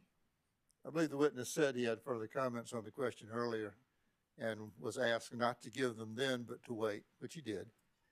He gave comments that are directly relevant to the issue in question, which is what are the transmission limits on both the bonus credit and the ability to use best resources in a location like where the Wynya plant is located. I think that's entirely appropriate. And I think, will be. I think browbeating the witness about the answers is not an appropriate approach. I agree. We don't need the commentary on the witness, but if he's got further answer, that's what redirect is for. So I wasn't asking to strike his testimony from the record. It's so the commenting on the testimony, I believe, was the objection. Okay. Well, Mr. Davis, so you understand that her recommendation was for the first 1,150 megawatts of battery storage that the bonus adder would apply to. Okay. So that's if that battery resource, if for that amount would apply to whatever amount of battery resources up to 1,150 megawatts. I mean, even her number is, I would suggest, is arbitrary. There's no discrete number that says that a certain number of megawatts of batteries could be installed in a specific location. Okay. Wouldn't it potentially save Santee Cooper and its customers a lot of money to site new battery resources in qualifying census tracts? Yes. Okay. And so you would think it would be reasonable for any new storage projects that Santee Cooper does pursue to try to site those within those census tracts if possible, wouldn't it? Yes, subject to the limits of the system to be able to accommodate those resources, yes. Okay. Because it increases the 30% tax credit that's available to 40%. Correct. Right? Okay, thank you. Just a couple of questions about the Cherokee plant. So that facility was not approved yet when Santee Cooper filed its IRP, right? That's my understanding. Okay. It has been approved since. That, again, is my understanding. Okay. And is it also your understanding that Santee Cooper is evaluating the continued operation of that facility past 2028? I'd say at this point in time, no decisions or evaluations have been prepared to examine the operation of the plant beyond 2028. Okay, but Santee Cooper is evaluating that or planning to evaluate that. To the extent that it makes sense to continue its operation, yes. I believe there are a number of studies that have to go on with that. I'm not the expert testifying to that issue, but I believe there are a number of studies that have to go on with that facility prior to investigating or even evaluating its continued operation, let alone the economics of doing so. Okay. You also testify about Santee Cooper's use of a fixed cost obligation metric in your rebuttal testimony. You testify that Santee Cooper hasn't yet locked in future PPAs. Has Santee Cooper locked in future capital costs for new fossil resources in its portfolio? No. And Santee Cooper can't lock in the cost of fuel to operate those resources, can it? It can hedge, but it typically would be impractical to lock in fuel pricing beyond a few years out. Right, and so those fuel costs are typically variable, right? Correct. Santee Cooper has legislative authorization to competitively procure new solar resources, doesn't it? It has legislation to execute a competitive procurement process. I'm not sure that it has a requirement to procure. Okay. Santee Cooper viewed the 111D regulations as too uncertain to model in its IRP. Is that right? Well, again, I think we've said this previously, is the Section 111 rule was not posted or published until after Santee Cooper's IRP was filed in May 2023. Okay. But here today, you testified that Santee Cooper did not know how or if that rule would apply because it has not yet been finalized.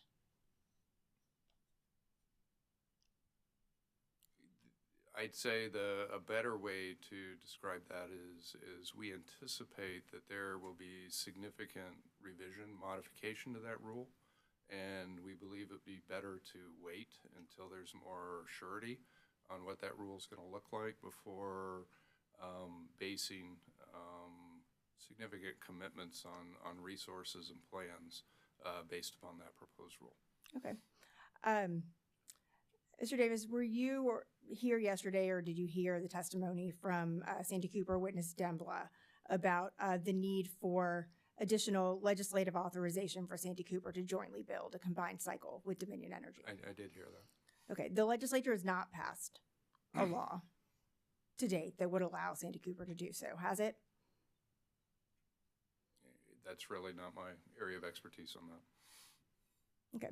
But to be clear, Santee Cooper did not wait to evaluate that joint resource until the law was more certain, did it? Since I don't know the current,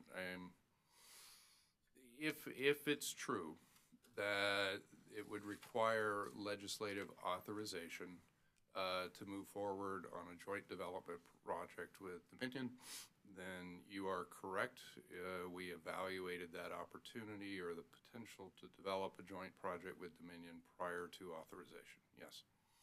Okay. Thank you, Mr. Davis. Those are all of my questions.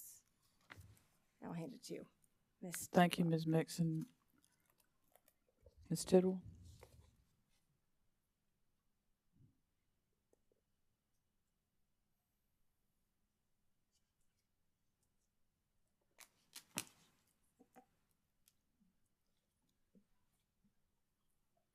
Good afternoon, panel. My name is Christina Tidwell, and I'm representing CCL and SACE, and I will be directing my questions to Mr. Painter this afternoon.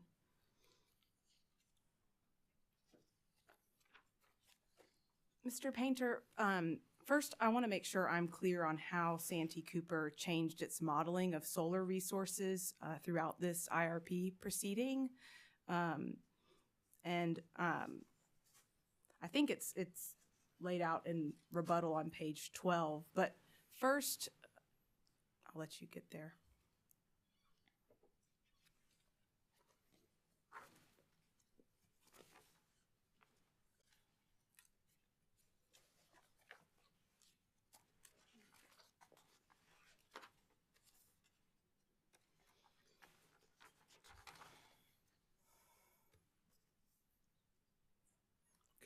Okay, so first, in its original foundational portfolios, Santee Cooper did not impose any constraints on solar additions, correct? That's correct. And then in its preferred portfolio, Santee Cooper limited solar to a 300 megawatt average through 2030, but imposed no constraints thereafter, right? That's correct. And then in the supplemental analyses, Santee Cooper constrained solar additions by limiting solar to a 300 megawatt average through 2030, and then extended that limit on solar resources to 300 megawatts after 2030 throughout the study period, right? Not exactly. In the supplemental analysis, Santee Cooper assumed 300 megawatt on average through 2030, and then limited it to 300 megawatts per year after that time. There wasn't a limit per se between now and 2030. Right, it was a 300 target. megawatt average. Okay, thank you for that clarification. That supplemental analysis that further constrained solar additions was conducted after several intervening parties recommended accelerating solar additions. Is that right? Well, the recommendations of the intervening parties is in my testimony, but the recommendations varied widely. Right, so CCL SACE's witness Ho-Tailing recommended that Santee Cooper use a higher limit for solar builds, specifically 600 megawatts per year between 2026 and 2028, then 800 megawatts in 2029, and no limits starting in 2030. Correct. Is that right? And Sierra Club's witness Glick recommended that Santee Cooper relax the annual build limits on solar. Is that correct?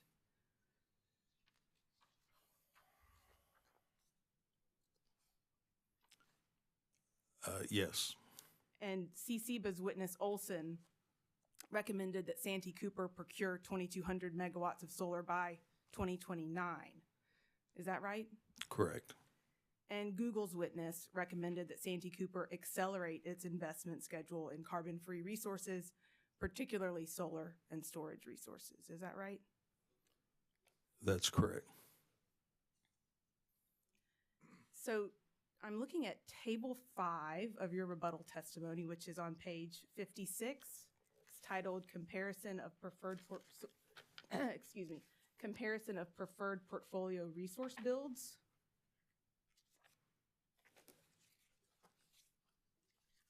Okay. So in the preferred portfolio adjusted, presented to this commission, there were 2,750 megawatts of solar added through 2035. Is that right? Correct. And in the preferred portfolio supplemental, there are 2,400 megawatts added through 2035, right? Correct. And if my math is correct, Santee Cooper has proposed to decrease the amount of solar additions through 2035 by 350 megawatts. The analysis came out different because there were different resources in the analysis already, including the PPAs from Central. Santee Cooper didn't arbitrarily, if you will, decrease the amount of solar. But 2,750 minus 2,400, that's 350 megawatts difference, right? Correct.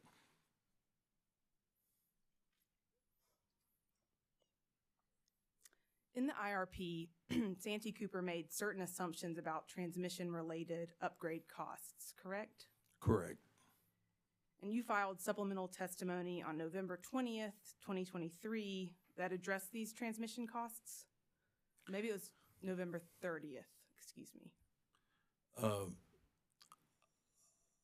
I filed supplemental testimony that dealt with one specific misunderstanding about one specific transmission cost number.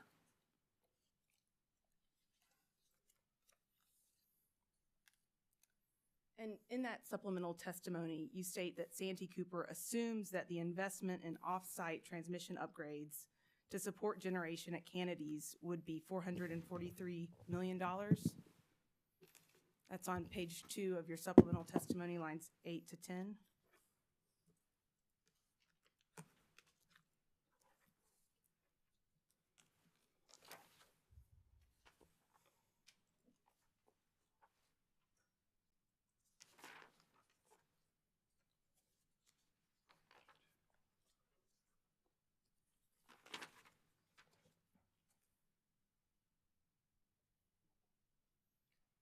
Yes.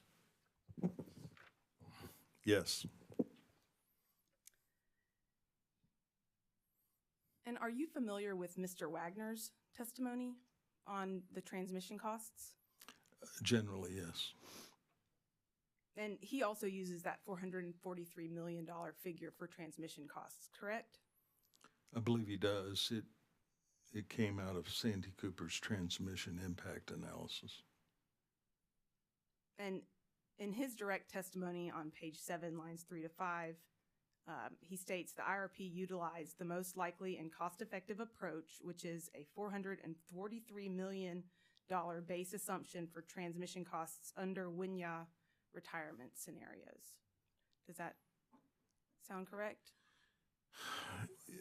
Yes, and your voice trailed off, but it's important that that's under WINYA retirement scenarios. And rather than try to be more specific about each of the WINYA retirement scenarios, that was the most likely number that would be applicable and was used in several scenarios. So the $443 million costs are not specific to the Kennedy's joint build. Is that right? That particular study assumed a build at a nearby site that was in a different county. Okay, so it's not specific to the Kennedy's build, and generally the numbers used in the study, as we testified and as stated in the report, we didn't attempt to do a site-specific estimate of any part of the cost. That's down the road. So was the $443 million figure applied to all of the portfolios that retired WINYA?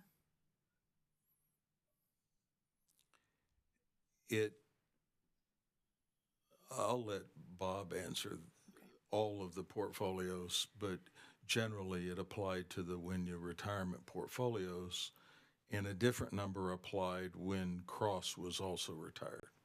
Okay. So was that $443 million figure applied to the no new fossil portfolio that does not include a new combined cycle facility? I'll defer to. Yes. It was. Okay. I'm going to switch gears and ask some questions about the gas transportation costs. I understand that a lot of this is confidential information, and so I'm going to, I'm not asking you to divulge any confidential information in answering these questions. So the cost of firm gas transportation was not included in the capital cost estimates for gas plants that were discussed by Mr. Kushner earlier today, correct? That's correct. And Santee Cooper's analysis assumes, separately from those capital cost estimates, an annual cost of $116.2 million per year for firm gas service for every portfolio that includes a combined cycle plant, correct? I think it would be every portfolio that included a 2-on-1 combined cycle plant. Okay, thank you.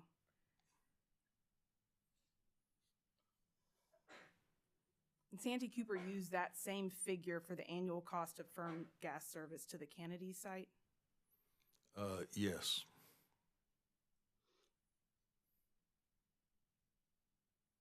Does that figure include the cost of pipeline installation and expansion if necessary? Yes. Does it include the materials and labor associated with pipelines?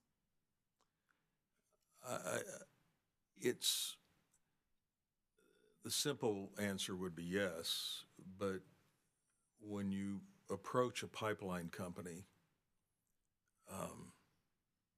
their proposal on what it's going to cost isn't solely or limited to the incremental cost of building new pipeline, but it's a broader consideration if they're using existing pipeline. So it can have to do with new construction, or part of it can have to do with new construction. It can have to do with just looping pipe or new compression and all sorts of different things that might be needed to increase the capacity on the system to provide firm transportation. So does that $116 million figure include the cost of permitting for a pipeline? Yes, it would. But if I understand your last answer correctly, you're basically saying that this $116 million, it's an estimate that it is not specific to any particular site, right? Well, it started with an estimate that was particular to a site that Santee Cooper would act on, where they would build a resource independent of Dominion. And there was a lot of investigation, communication with pipeline companies, looking at different options. And earlier in the process, looking at a bunch of different sites and narrowing it to the best overall location of a plant, considering transmission, cost of the commodity, and cost of the pipeline extension, and other considerations. So the number that was used had benefited from quite a bit of work in communication with the pipeline companies for a nearby site. For now, it's applied to Kennedy's. The process is going on to learn more about what would be involved with delivering gas to Kennedy's. and that number will be updated when that process reaches a point where it really reveals sound numbers. But the whole consideration of candidates will be multifaceted. It'll consider the benefits of working together with Dominion at a brownfield site. It'll consider transmission cost differences, if any, and firm natural gas transportation cost differences, if any. Okay, and you kind of alluded to this, but earlier this year, Dominion and Santee Cooper issued a joint gas supply request for proposals related to the joint gas project, correct? Correct. And since then, Santee Cooper has received bids associated with that RFP. Yeah, if you don't mind, I'd rather refer to them as responses or proposals. Okay. Just because in that vein, a bid, in my mind, makes you think of a bid and it's going to be accepted or rejected per the submission. And that's not what's going on. It's proposal.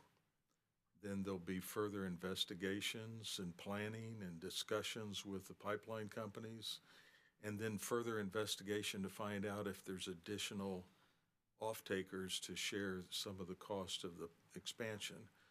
And that process will play out over, in the future before you really start to get a sense for what exactly the cost would be.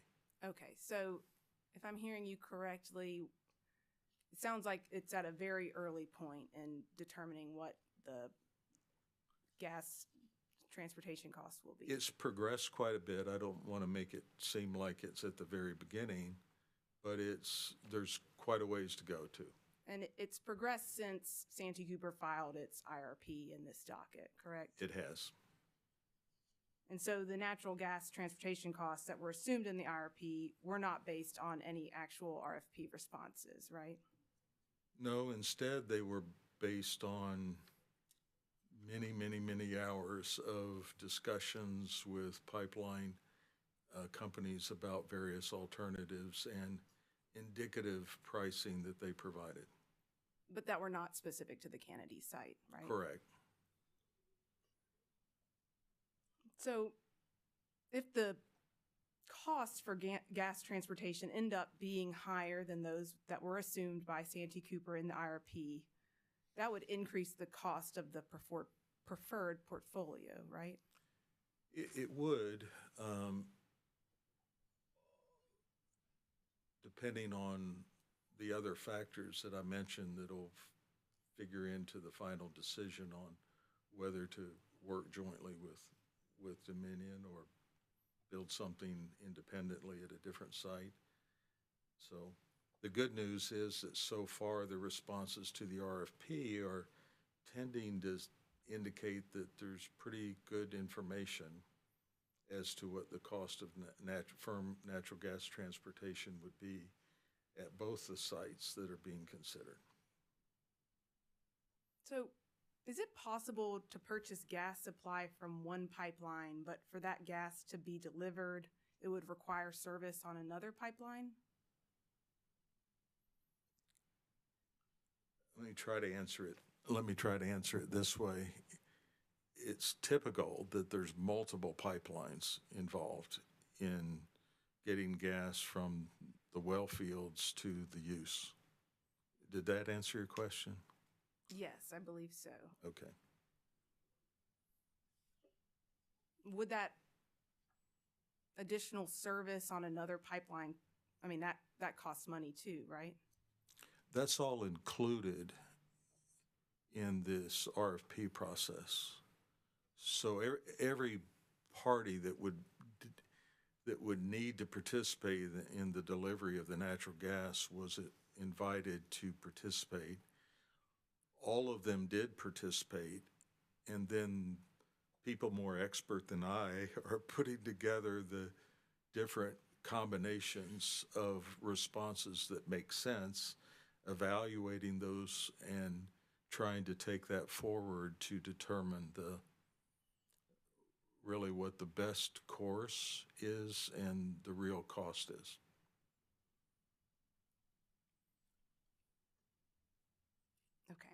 switching gears again, I want to talk Ms. about. Tidwell, Yes? I'm sorry to interrupt, but since you said switching gears, are we at a spot where we could take a short break? Sure. Yep. I don't want to mess you up too bad, but I just did, so. No, that is fine, and my cross shouldn't. I don't have too many more questions for let's- after. Well, it may not be the question, it might be the answer. So let's take a break until 3:45, please. And gentlemen, you're under oath. You're still on the stand. Please don't discuss your testimony or allow it to be discussed in your presence.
Good afternoon, and we are back at the Public Service Commission for the continuation in docket of the hearing in docket number 2023-154E.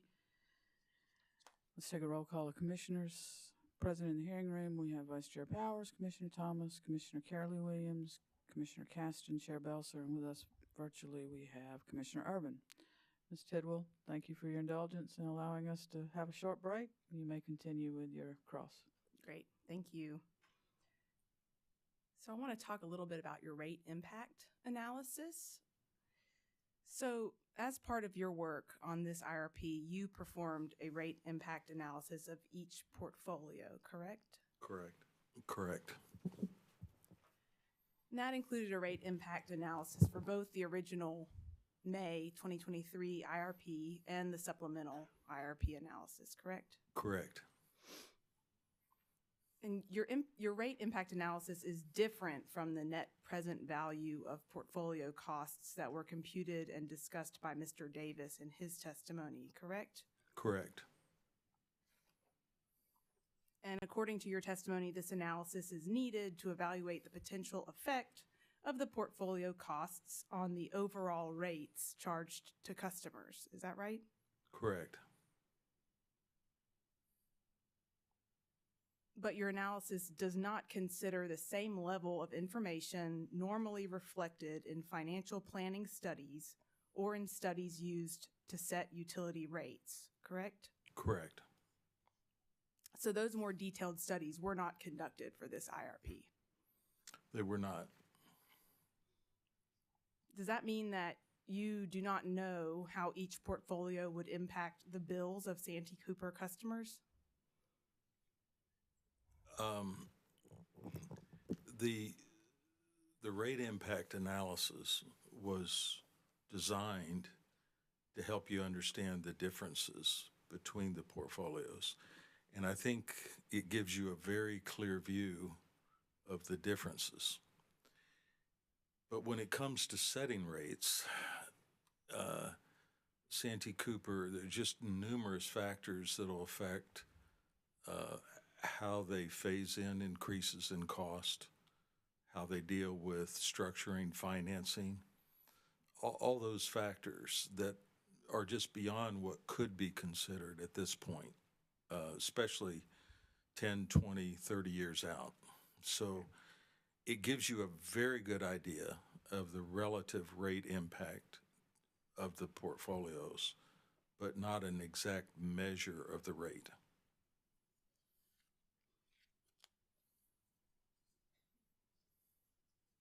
So when would those more detailed analyses be conducted?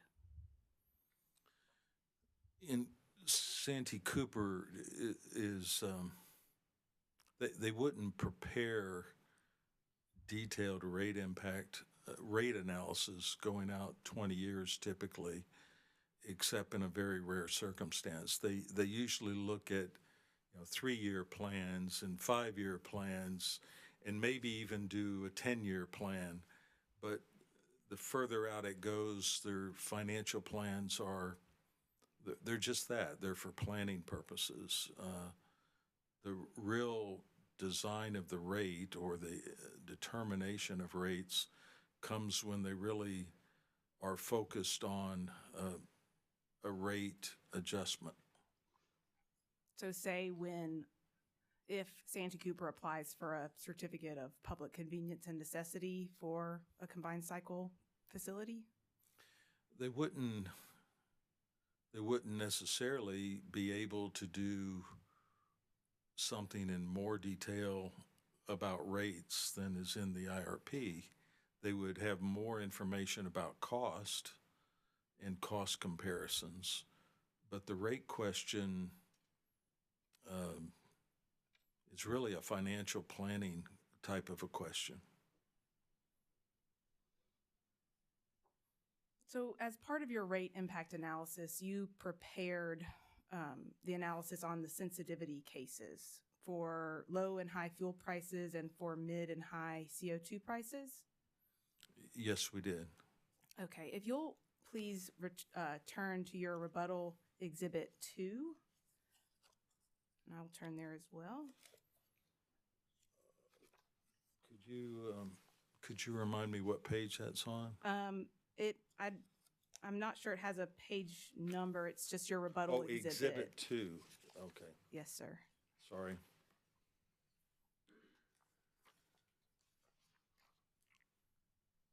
Okay, I'm on page 1 of Exhibit 2. Great.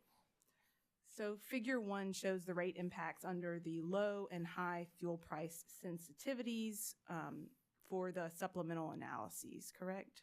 Correct. And looking at the high fuel prices, the preferred portfolio supplemental was not the most cost-effective when you considered high fuel prices, correct?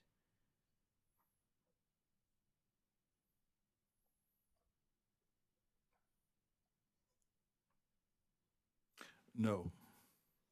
And it appears to me, it's a little bit hard to tell, but it appears that the no new fossil generation line is the most cost-effective under that sensitivity. They're very, very close, but, the no new fossil falls just below it. So if fuel prices are higher than those assumed under the reference case assumptions, the preferred portfolio may not be the most cost-effective portfolio, correct? It's still among the most cost-effective portfolios under all the sensitivity cases, except for the CO2 price case. And that one, the net zero becomes the most cost-effective. Okay, you anticipated my next question, which is on the second page of this exhibit, which is that under the high CO2 price sensitivity, the net zero by 2050 portfolio is the most cost-effective, correct? Correct. And important to our consideration was the near-term plans to add an NGCC and solar are part of that net zero portfolio as well. So that part of the plan is appropriate even if the CO2 tax is imposed. It appears on the bottom, on that high CO2 price chart, that the preferred portfolio would have the highest impact on rates under that sensitivity. Am I reading that right? It's a little hard to tell with the colored lines, but I think you're right. But again, if that was imposed, Santee Cooper wouldn't be static. They would start to adjust their portfolio towards something that's much like the net zero CO2 portfolio to adapt to that, to lower their carbon cost. And everything they're putting in their short-term action plan as a result of this IRP would still prove to have been appropriate. Santee Cooper assumed that there would be no price on carbon in its reference case assumptions, correct? Correct. If you will please refer to your rebuttal testimony, page 15, lines 3 to 7.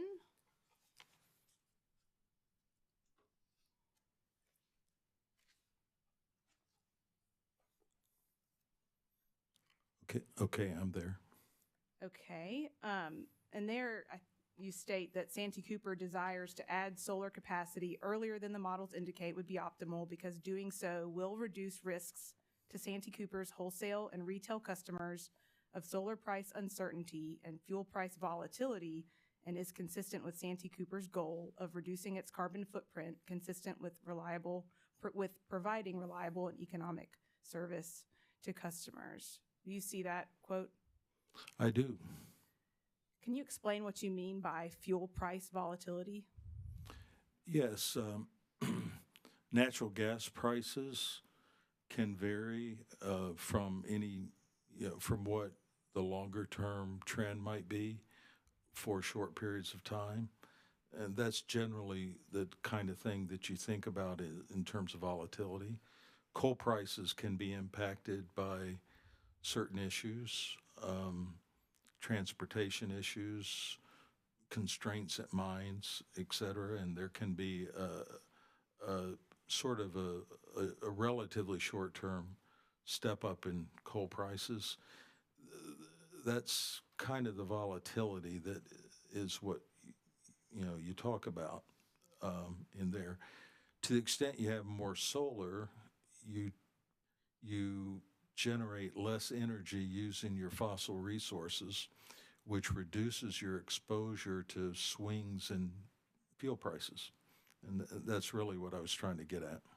Okay, thank you.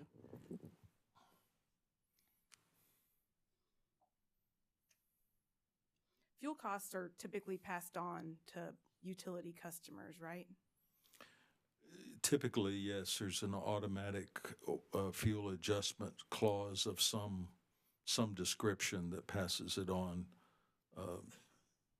without the need for a general rate case.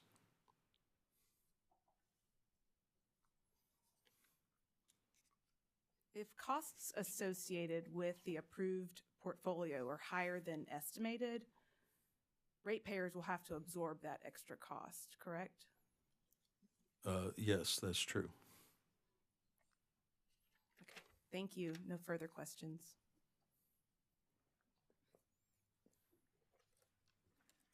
Thank you, Ms. Tidwell. Central Electric Power Cooperative?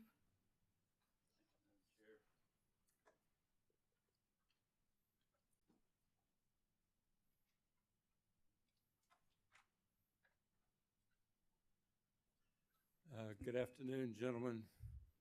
Mr. Painter, I'm Frank Ellerby for Central in this proceeding. I've got a few questions for you about your testimony on the Central PPAs. Okay. The Central PPAs came out of a provision of the coordination agreement. Is that right, sir? Yes. And the coordination agreement is the fundamental contract between Central and Santee Cooper. Am I right? Yes, sir. And it was amended in 2013. Are you aware of that? Yes. And it's the 2013 amendment that has created this process that allows Central an opportunity to either opt in or opt out of a proposed shared resource. Is that right? Yeah, those are the words used, and a lot of people have a lot of confusion about what it means, but that's what it says. Yes, sir. And I'm hoping that you and I don't have any confusion. I thought it would be helpful for us to go through it just for clarity. So in the process that was created in the 2013 amendment to the coordination agreement, when Santee Cooper and Central engage in joint planning, and then Santee Cooper determines that a new generation resource is needed, Santee Cooper can propose that generation resource to Central. Is that right? Yes. And then Central has under that provision of the contract, Central has an opportunity to evaluate and either opt in and say we will be part of that shared resource, or Central can decide no, we decline to opt in, and then Central will opt out of that resource. Is that right, sir? Yes, that's the process. And if Central decides to opt out of the resource, it's Central's obligation under the contract to go out and procure resources to make up for its share of the load that was proposed by Santee Cooper to be served by the shared resource. I'd say it a little different. I think we're on the same wavelength, but the coordination agreement basically says that Santee Cooper and Central will coordinate and try to jointly plan for the combined system. Once they either together or Santee Cooper acts to identify a proposed resource, then the choice is, does Santee Cooper build it or obtain it on behalf of the whole combined system, and Central pay its load ratio share through the cost allocations? That's the opt-in that you mentioned. The other is, do both parties provide their respective load ratio shares of the capabilities of that resource that resource would have brought to the combined system.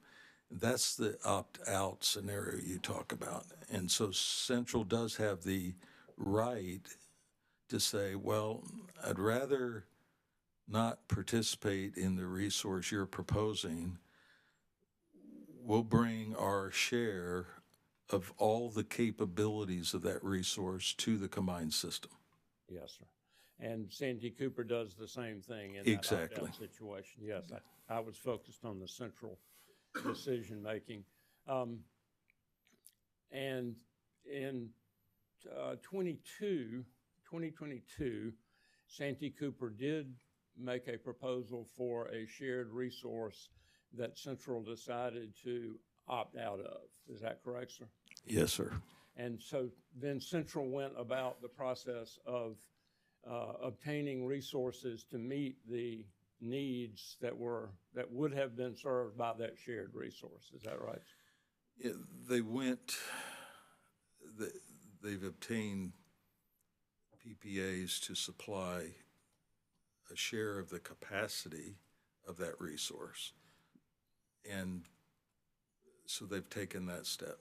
So that's where the three PPAs that you made reference to in your testimony, how they came about, how Central negotiated and brought those to the system. Yes. As a result of that process. Yes, sir. Okay.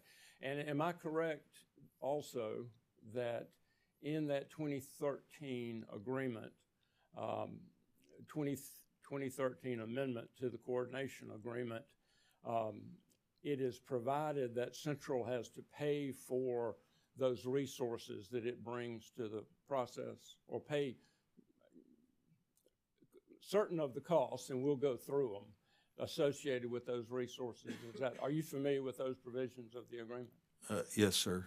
I am. And Central has to arrange, for example, Central has to arrange for transmission with respect to the three PPAs. Is that right, sir? Yes. And Central pays the transmission costs for those PPAs to deliver that power to Santee Cooper? Yes. And Central also pays the fixed costs associated with those PPAs. Is that correct? That's correct. And then Central also pays the variable costs to the extent those variable costs, primarily fuel costs, exceed what the cost of what Santee Cooper resources variable costs would result in. I think we're on the same track, but may I say it? If you would clarify. I'll say it a little bit different. Thank you.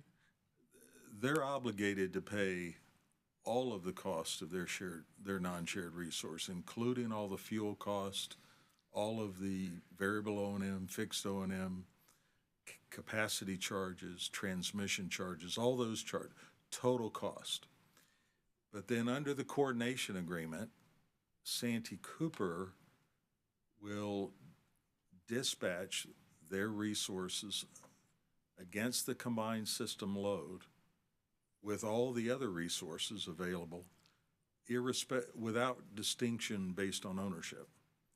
And then there's an energy accounting process that determines whether there's been interchange between their non-shared resource and other resources. And that's what you're getting into. They may end up buying some energy from other resources that to meet load that the energy accounting would say should have been met from their resource, or they might be selling energy to other resources. And that's all accounted for under the coordination agreement. And of course, Central is Santee Cooper's biggest customer, right? Correct. But that the cost, the fact that Central is responsible for the costs associated with its non-shared resources protects Santee Cooper's other customers from any costs associated with those resources, right? Yes, for the most part, for all practical purposes. The interchange can affect but it's basically right to say it affects Central. And doesn't affect Santee Cooper's other customers for all practical purposes. Well, for most practical purposes, like, for instance, resources that they have brought may require more or less spinning reserves and other operating reserves, and that all has to be worked out yet. But for the most part, it should work out where Central bears all of the cost ramifications of those resources. And that's what the parties intended when they negotiated those provisions in 2013. Well, I wasn't there, but that's my understanding of the amendment. Okay. Thank you, Mr. Painter. No further questions. Thank you, Mr. Ellerby. Santee Cooper Industrial Customer Group. No questions, Madam Chair. Thank you. Thank you. Google LLC. No questions. Thank you. Office of Regulatory Staff. No questions, Madam Chair. Thank you. Commissioners, questions for this panel?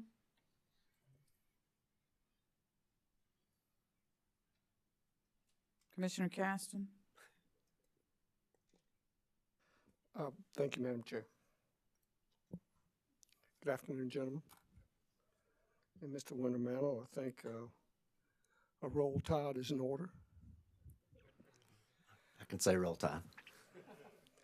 Pains me to say it, but I know out back they'll like that. And I'm sorry, ma'am. I know it. It's late. Let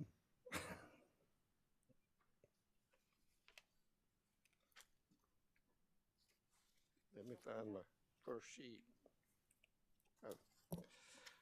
Oh. As I understand Infront's role, looking at what you guys say you do, it appears that, to me, that you guys support or in I guess a support role with Santee Cooper to evaluate these studies, astronomy studies and everything else, and put together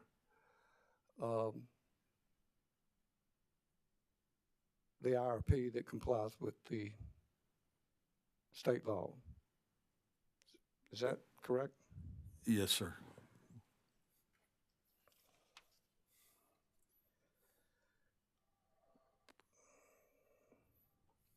And as part of that role, did you familiarize yourself with the statute, that section 583740? Yes, sir. And relative to that statute, specifically 583740, I think it's C2, without reading it, that the commission shall approve an electric utility or public service authority's integrated resource plan,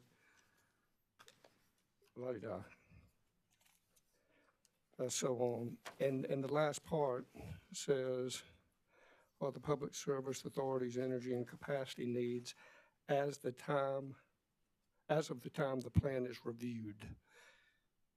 Thinking in terms of that particular paragraph, C2, what does that mean to you? That the last part in particular, as of the time the plan is reviewed. See. I'm sorry, I'm not finding it, but. I'm sorry. Okay, thank you. And it's not a trick question. I honestly just want to know what your opinion is. I would say that it would consider the current load forecast as of the time the plan is prepared, but it would also consider the broader question of what might loads be. So you would put together a plan that is specific to your current load forecast, but every planner understands that a load forecast is great information as a starting place, but then you'd consider how you would adapt the plan as the load forecast changes. That's the way I would think about it. Do you guys agree or anything to add? Don't want to cross the boss? I don't have anything, Commissioner. He's my boss.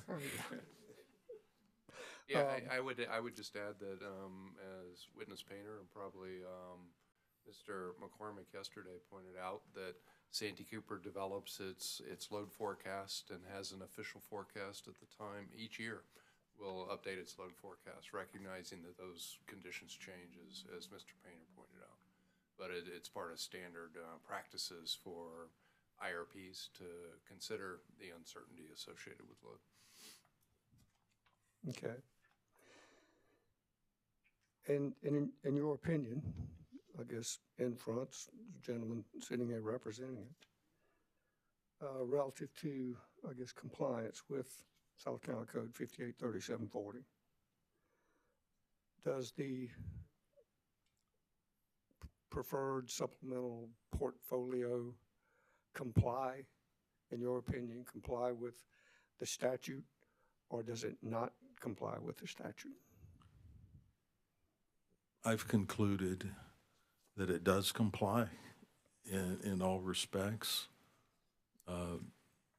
It's the kind of planning that I would want to see my utility do.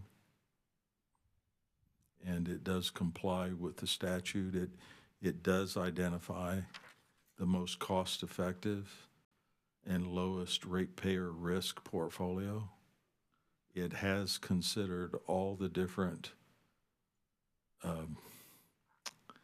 aspects, if you will, considerations that the statute says should be considered.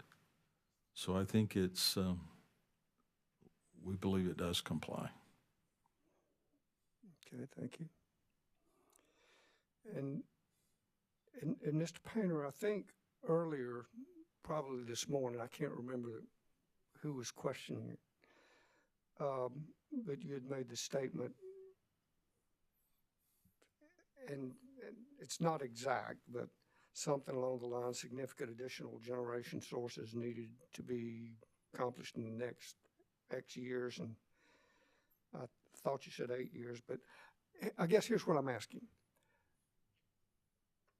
Are you saying, or your firm saying, that within the next, however many years it was, 4 or 5, 6 years, that Santee Cooper needs significant firm, reliable generation in the next, whatever that number of years was, or it can be, tell me what you said again, because I wanted to make sure I got it right.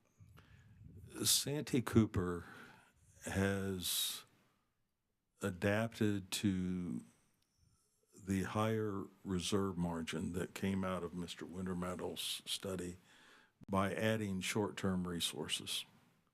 And that puts Santee Cooper in a good place as far as reliability based on the base load forecast through 2028. 2029 and 30, whether there'll be needs for additional resources depends on load. In fact, between now and then depends on load. If Santee Cooper then reaches 2030 and is still on track to retire Winya, then that's pulling, roundly 1,100, 1,200 megawatts of capacity off of the system, and there's a need. Then when you consider what's going on in the state with economic development, the load to be served, the peak load to be served, could easily be 500, 600, even 1,000 megawatts higher than is now reflected in the load forecast. And that will take additional resources. And that's why we we focused on, here's the plan for the baseload forecast, and that plan performs well if it has to be scaled up to serve a lot more load that comes out of economic development. Okay, I'm gonna repeat back what I think I heard in summary form, and if I'm off base, tell me. In the short term, with some of the things that Santee Cooper has lined up, in the short term through 2028, they have adequately and appropriately taken care of any demand concerns. Based on the current load forecast. Based on current load. After 2028 or after this, and I think in your chart or in the questioning too, you had a base load of 1,500 megawatts to a high forecast of around 2,400 megawatts. Am I hearing you say that after 2028, based on the load, that there will be and depending on what happens with the Winyah coal facility, that there will be a need for 1,500 to 2,400 megawatts of capacity?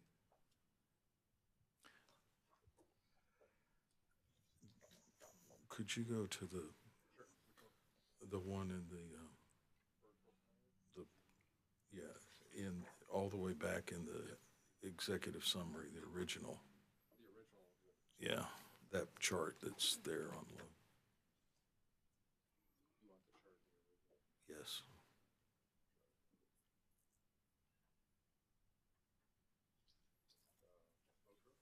Yeah. There's a chart in the original IRP, figure ES-11 on page 10. And I go back to the original because it's mentioning some of the numbers that you're struggling with. So first, the base load forecast. When Winyah is retired, under the base load forecast, the need is about 1,500 megawatts. Now, Central has undertaken these new PPAs, and that'll provide a portion of that. So under the base load forecast, when Winyah is retired, the need would be 1,500 megawatts less about 670 megawatts. Okay. So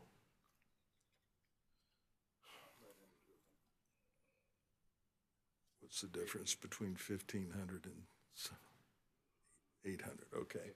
830 megawatts. Okay. I can't add this time of night, this time of day. So 830 megawatts.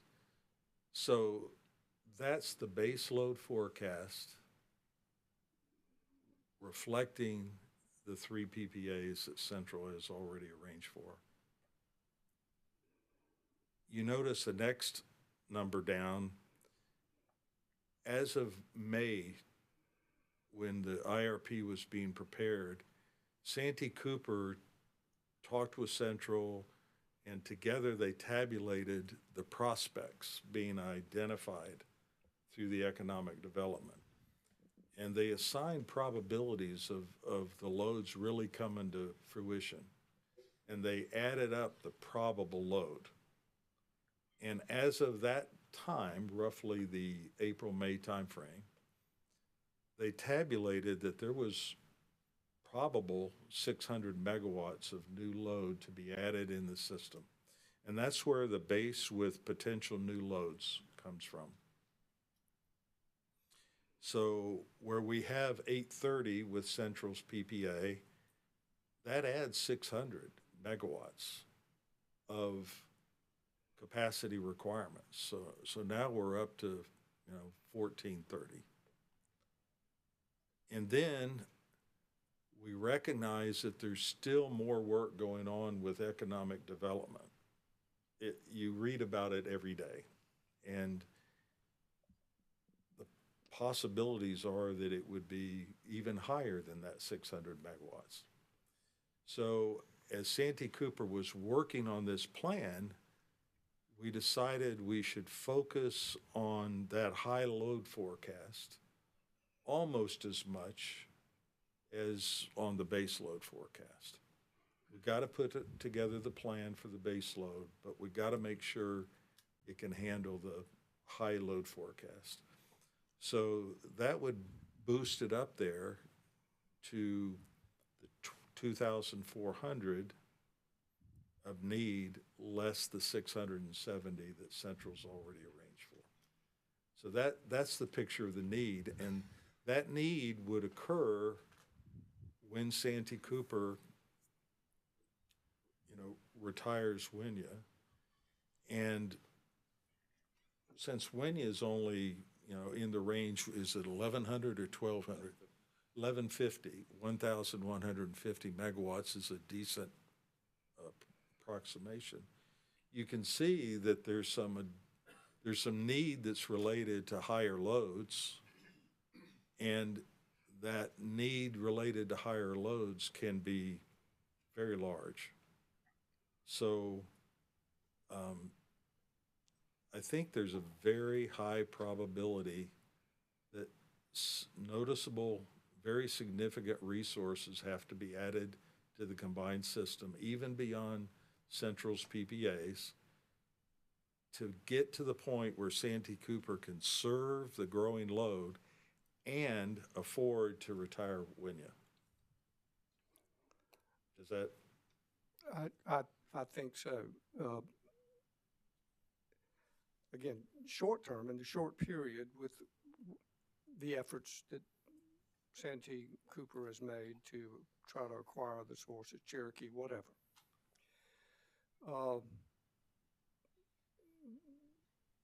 They're okay.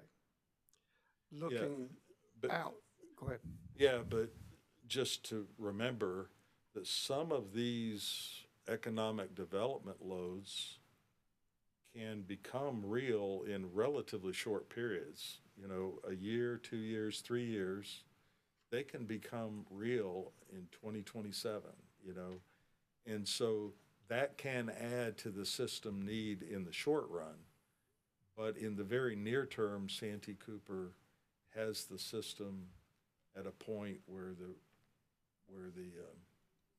available capacity meets the 18% reserve margin, and that's a good place to be, at least right now, as they look forward to trying to land some of these new loads. And now we're starting to hone in on my understanding, so that's on me, not you. Short term is becoming shorter. In other words, in the very short term, they're okay, but if an industry, and it happens, we had it happen, you find out there's a huge, well, not water user, but electric user that wants to come in. You got to do something. Now, they don't build that in a week, right. So you have some time. So short term is shorter, it sounds like to me, than 2028. Yeah. Short term is probably 1 to 3 years. Yeah, I think that's right. So long term, it sounds to me like your base load, if you're going to be anticipating maybe an industrial load based on what we see occurring in the Southeast and in South Carolina, at a minimum around 1,500, 1,400, 1,500 megawatts. But we're looking at a band, maybe up to whatever it was, what did I say, 2,400, 2,500 megawatts. Is that? That's right. Okay. Part of which Central's PPAs would be, but still leaving a lot to be met. And, depending on commitments made by customers, the future updates, annual updates to the load forecast and the IRP may show, well, we're now feeling like we're dealing with these additional loads as they're signed up. And we now have to plan for them more like they're part of our base load forecast. And so that, you may see that in the next 2 to 3 years. And what I think that means, and I don't want to get lost in the terminology, but I think somewhere in your testimony, someone's, or maybe in this hearing, we talked about firm, reliable capacity, I guess relative to base load. That would mean something that 365 a year, 365 days a year, 24 hours a day capability? Well, or a combination? I'm trying to think of the context of the comment that you're referring to. I'm trying to think of the context of the comment you're referring to, but it was the notion of the firm or load carrying capacity has been talked about quite a bit. Mm-hmm. It's the ability to reliably meet the load during peak load periods and reliably meet the load when there's other plants are out for maintenance, whatever, even when it's not necessarily at the most peak periods. And you have to have a mix of resources, and they have to be able to respond quickly to load changes within an hour if you're going to add a lot of solar to the system. And that's what we mean by integrating the solar. We got to be able to respond quickly when the output of solar changes. And so you need the right mix of resources. You need them to be reliable, but it's a system that creates the reliability. Okay. And that is, I guess what you're saying is part of the IRP, that mix, solar, battery, gas, continuing when you are until something firm is in place. But I guess the bottom line, it sounds to me, is there still seem to be a lot of unknowns, and I understand that. The availability of this technology, the availability of that technology, how much it costs, how long does it take to get, whatever it is. I don't think any of these things are designed, permitted, and constructed in a week or a month or a year. Yeah, you're right. So I guess what I'm asking and trying to get a comfort factor with, you gentlemen believe the IRP meets the statute. Short term, which is pretty short, 1 to 3, we're probably okay, but Santee Cooper certainly needs additional capacity in some shape, form, or fashion. And on an annual basis or however, it really needs to be looked at, especially if these demand numbers prove to be higher than anticipated. And we got that band, right? Yeah. 1,500 to 21. Yeah. Yes, so, sir. And the thought process is it's very important to Santee Cooper to be able to meet those loads that come about as a result of the economic developments throughout the state.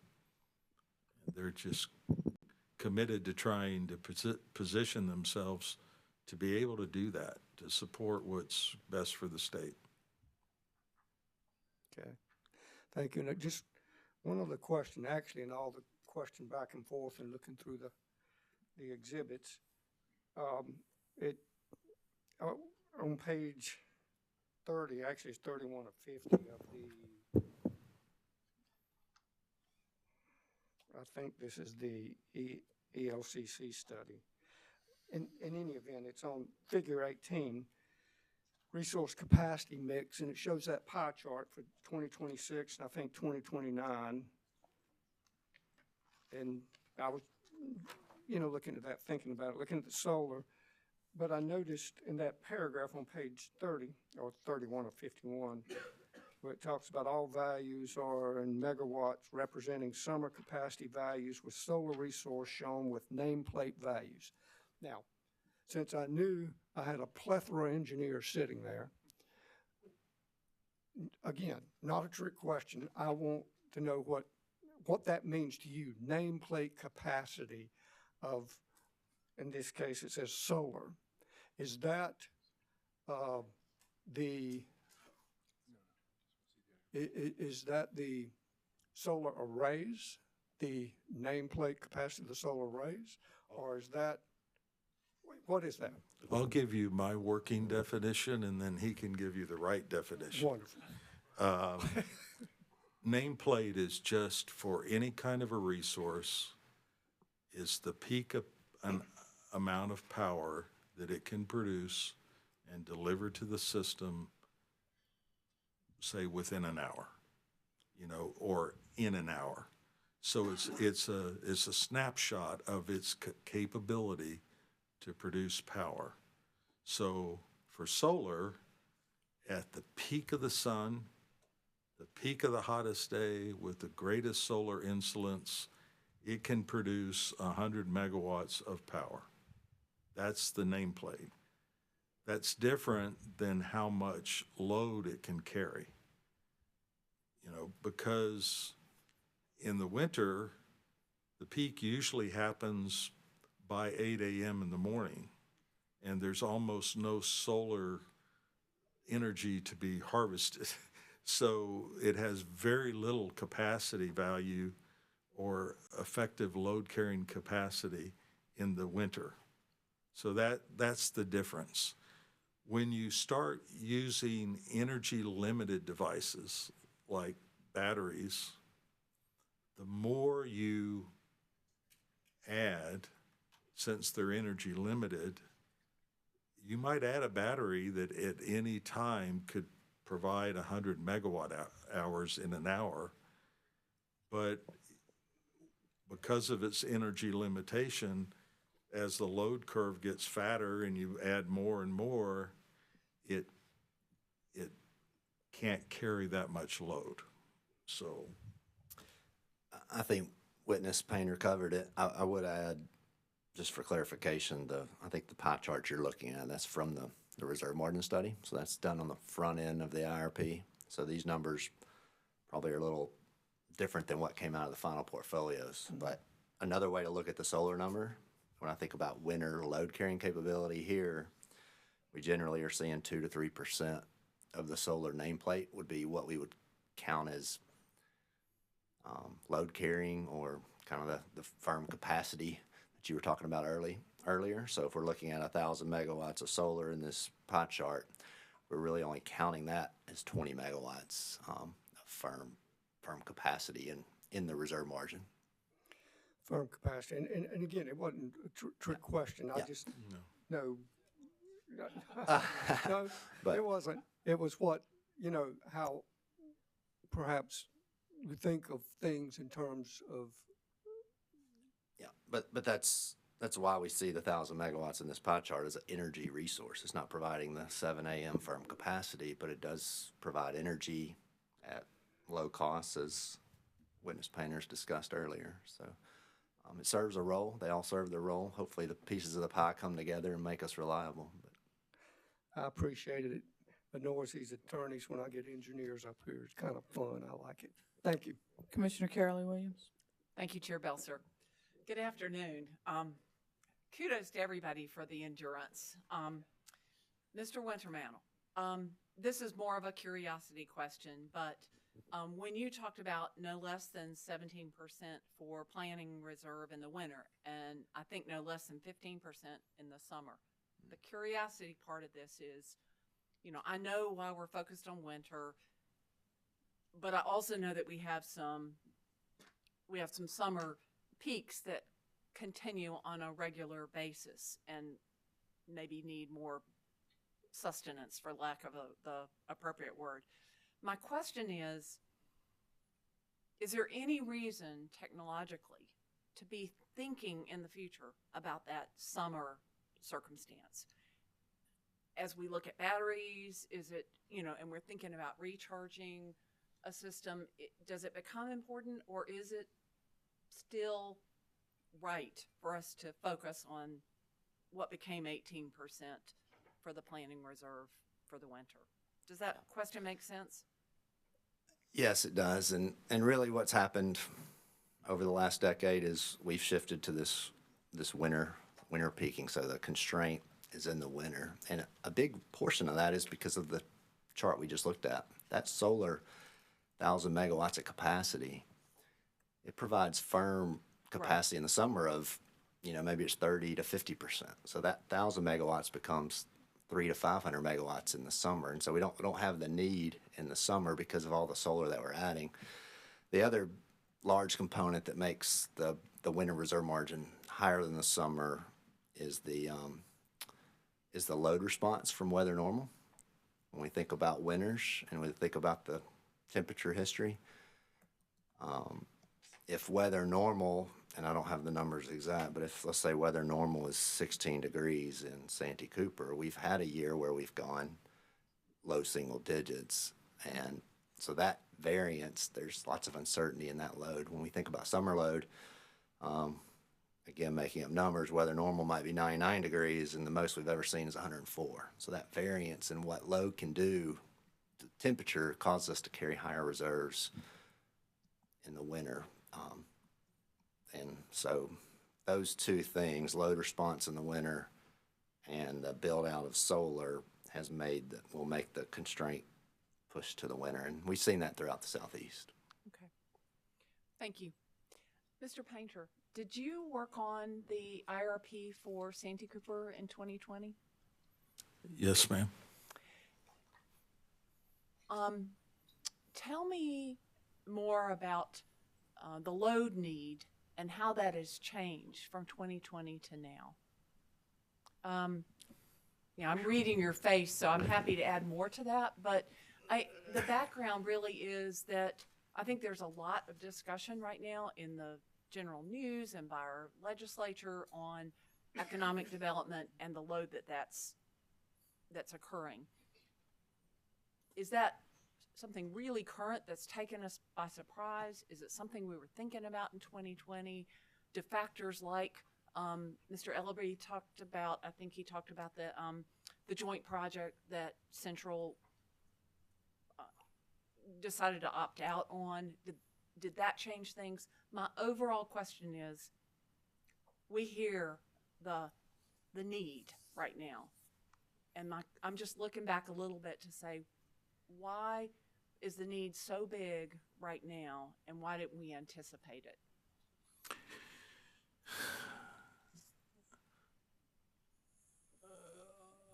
I will do what a witness should never do and go from memory, but I've been involved in Santee Cooper's planning since the reform plan in 2019. And it's this cycle in which I remember such a tremendous focus on economic development actually providing additional loads. You know, when we worked on the reform plan and the updates for the 2020 IRP, it was, we need to plan because the state needs to grow. The state is interested in growing, but it was, the focus seemed to be more, to me at least, more of a good planning exercise to be prepared. With this cycle, it's a good planning exercise, but it's also a sense that the addition of loads is more real and more imminent, and we may be approaching sort of a step shift in load to be served on the combined system. And I assume that's because a whole lot of people have been working very hard at all levels of state and local government and cooperatives and Central and Santee Cooper to try to produce that result, and that work is coming to fruition. But even back in 2019, there was serious thought given to how does our plans position us to meet much higher load growth. Does that help? That does. I understand the distinction, and I appreciate your making it. And I would add to that too, if we look at the 2019 reform plan, the 2020 IRP, and through today, the base load forecasts that we have in those, while they've increased slightly, they technically haven't increased a lot. And each one of those plans, really what materialized out of that is when we retired WINYA, it necessitated the need to add capacity. And for each one of those plans, we were looking at a new natural gas combined cycle is the primary replacement for WINYA. With consideration of potentially higher economic load growth from economic development, we're concerned, and one of the primary reasons and drivers for delaying the retirement of WINYA was to make sure that we had that asset in place should load materialize that we just were not expecting. But I would suggest to you that the base forecast and our base plans have not materially changed over each one of those resource plans. Thank you. You can keep your light on. Okay. I'm going to need your help on this one because my notes are not really clear, but you talked about combined cycle being modeled to be run at slightly higher than 50%. Sure. I've forgotten now what that exchange was about, but I wondered if you knew what it was being modeled to run at. You just, Sure. Okay. The combined cycle, when we see it coming online, and for our preferred portfolio and the economically optimized portfolio for our supplemental analysis, it shows up year one at around 71-72%. Within about 10 years or so, we're down to about the mid-60s. So and it kind of stays about that level through the remainder of the study.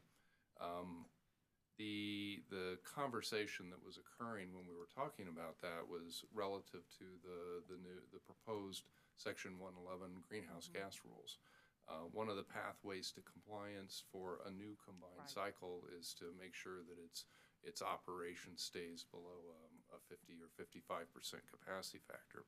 So the point I was trying to make is that a lot of times you can think about that 50-55%, and it's easy to jump to the thought that, well, we're cutting in half the usefulness of that asset, but that's not really what's occurring. We may be shaving off 20% of its capacity factor from, say, 65% down to 50%, but we aren't lopping off half the usefulness of the asset. Okay. And keep in mind, too, that the capacity is always there for those assets. Really what we're talking about is where's the energy going to come from? And under a situation where we have a greenhouse gas rule, Santee Cooper would naturally be adding additional resources, looking at cross-retirement, and modifying its plans to adapt. Thank you. Sure. I'm glad you have a better memory of that conversation than I had. Mr. Painter, I'm definitely going to kind of move around with each of you, but this is more of a question of best practice for IRPs and the physicality of them. Santee Cooper has chosen to file the original IRP and then this addendum supplemental version.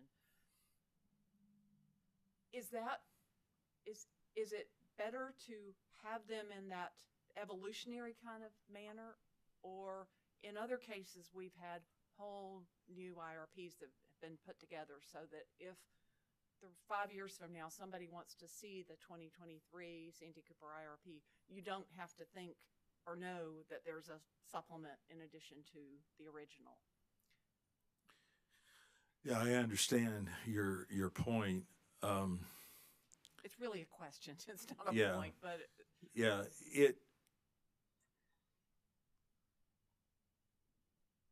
as planners, we looked at all the work that had been done leading up to the original, and we could see from the analysis of the foundational portfolios that the preferred portfolio made imminent sense, and the preferred portfolio adjusted showed that you could implement the preferred portfolio with Central's PPAs, and you could possibly take advantage of an opportunity to work together with Dominion on a plant and hopefully benefit both systems.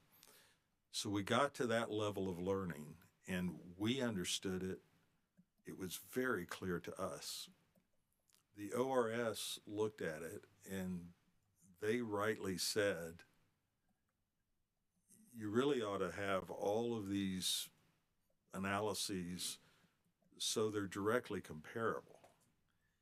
And if it produces a different outcome, so be it, but you really ought to have them so it's directly comparable, because from ORS perspective and from the commission's perspective, it's not clear that the preferred portfolio is really the best course to proceed with.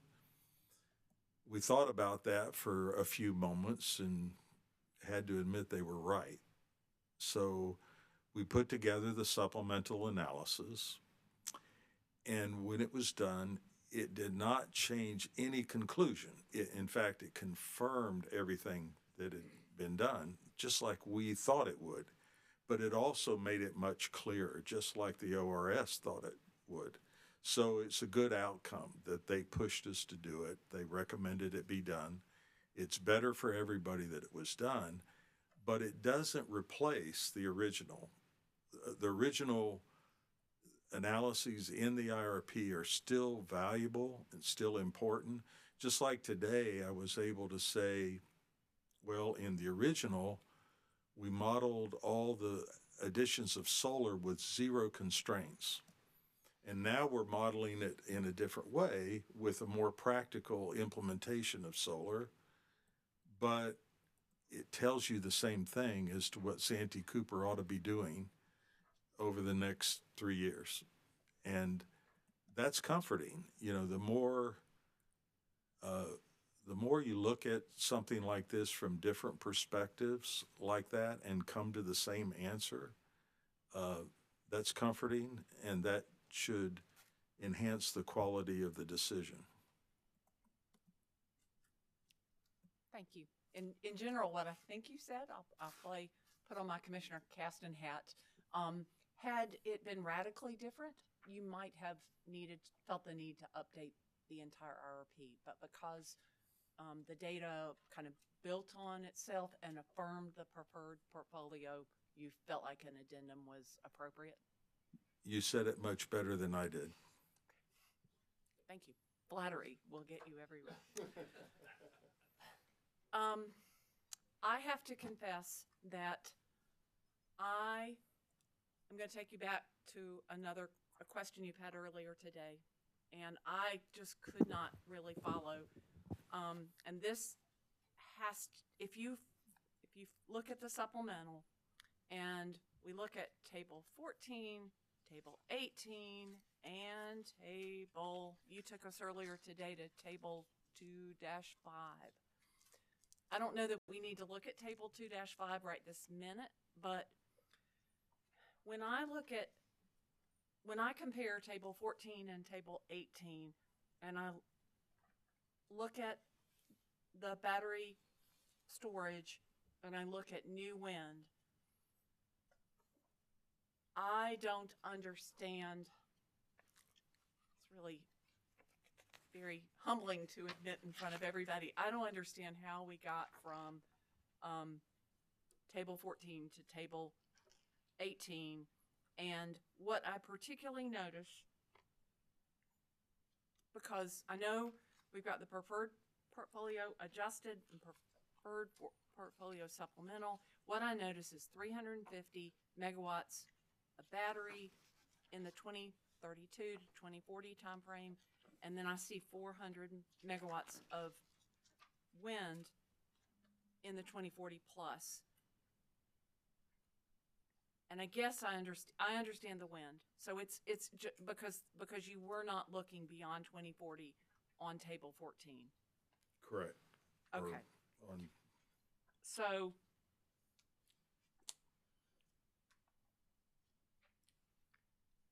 we're back to the conversation you've already had before with another attorney. Please help me to understand how we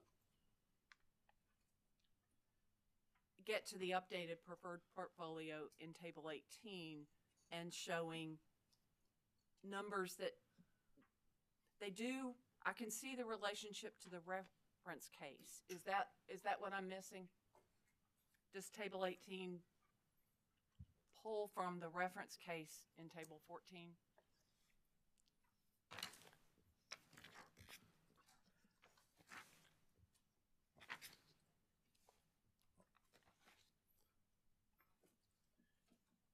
No. Yes. Yes. Okay.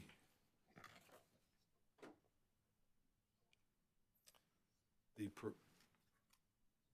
far right column in Table 18, Preferred Portfolio Supplemental, is the same as the center column of numbers in Table 14.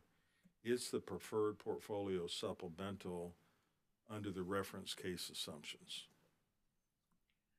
I don't know why I couldn't see it earlier. Maybe too much other conversation happening. Right. I appreciate that look, Attorney Burns. Okay. And I would say Table 18 too was primarily added to provide that comparison back to the original filed utilizing the same periods of time. So the reason for the table is thus. We were trying to compare it back to a set of numbers that were already represented. Thank you. This question is probably for Mr. Painter or Mr. Davis. And thinking about the state law that gives an opportunity for an integrated resource plan may include distribution resource plans or integrated system operation plans. That's a may. My question is more in the vein of some of my other questions. When should we be looking more, should we be looking in the future at distribution plans? We're hearing that that's of critical importance with electric vehicles. Maybe there are other needs as the whole system is evolving. So the legislature put it in as a may, and my just question thinking in the future is, when is that going to be, and is that going to be important enough that we ought to be looking at the distribution level? He turned his light off, so I guess that means it's up to me. I would suggest that this varies by district to district or area to area, state to state. The integrated evaluation of distribution system impacts, of course, we capture that within our DSM simulation, our demand response simulations. Within the load forecast, we're capturing integration and implementation of electric vehicles and other types of attributes. The overarching need to evaluate the distribution system or even sub-transmission as part of an integrated resource plan, it's not clear, and I wouldn't even describe it necessarily as industry standard approach to do that type of evaluation. That's my humble opinion. I'm sure experts in the room, you'll find different opinions on that. the distribution system is typically planned to satisfy and make sure that customers have a sufficient system to serve their peak obligations when they call on that power, irregardless of when they call on it and what line they're on. So while there is some scaling of those resources over time, as you kind of go upstream on the wires, you may be able to plan for slightly smaller systems, slightly smaller transformers upstream. At the end of the day, the distribution planning is very different from resource planning. Resource planning doesn't necessarily add up all the peak demands of all your customers to come up with some number that you plan for. We plan for more of a system level perspective, where the distribution system is planned for much more of a microcosm on individual feeders and lines. To add to that, I would say that there certainly is some ability to plan for changes to the distribution and subtransmission system as new technologies advance. New DSM, new demand response, perhaps in some cases new impacts on load, increases in load for electric vehicles, decreases in timing of load for distributed generation like rooftop solar. All those things tend to affect distribution planning, and I know Santee Cooper is considering those aspects as part of their overall planning process. I would just suggest it's not integrated right now, but there certainly is activities and considerations with regard to system impacts.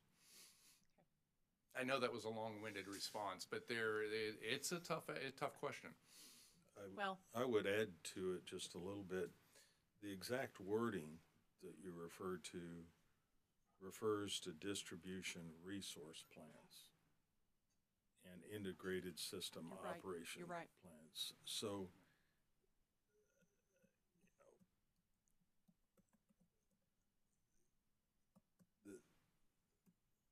if it becomes important to locate resources on the distribution system, and because of the characteristics of the system, or that's an option for economic resources, it should be included. But that seems unlikely given the nature of the Santee Cooper system right now. Particularly when you think about it's Santee Cooper's directly. Mr. Painter, could you get a little closer to the microphone? Thank you. Sorry, I keep doing that. Santee Cooper's system has the directly served areas, and then the cooperatives have more rural areas. So it's hard to see where that is applicable at this time, but it ought to be thought about and ought to be considered further as Santee Cooper continues with his planning. Thank you.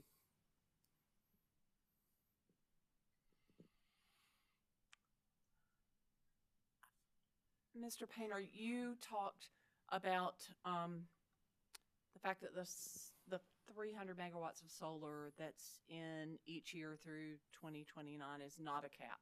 Is that correct? Yes, ma'am. So as we look at annual updates, would that be evaluated, and might we see new numbers annually or going forward, depending on what the models say? I think that's possible. It could be affected by experience with our RFPs, could be affected by further analysis of integration cost, could be affected by the addition of significant amounts of load and need to provide renewable resources in connection with attracting those loads. All of those things could affect what should be done. And updates could happen annually? Yes, ma'am. Okay.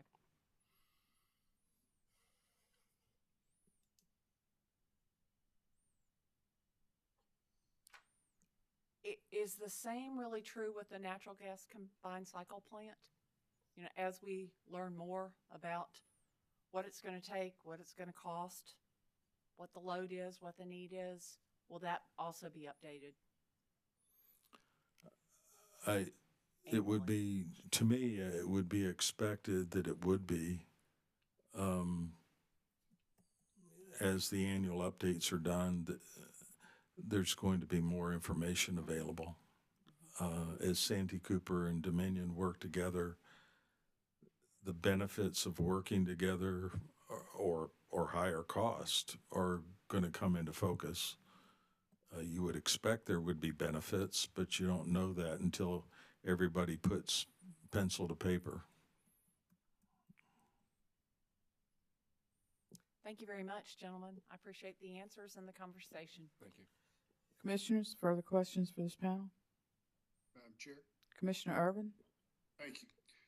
Mr. Painter, I'm going to start with you, but if you don't know the answer, any member of the panel can pitch in. We've heard about the cooperative agreement between Central and Santee Cooper. Did you have the benefit of having that agreement with you in the course of your work in this IRP? You're speaking of the coordination agreement? Yes. I consult that agreement quite often. Very familiar with it. Good. So you can answer these questions.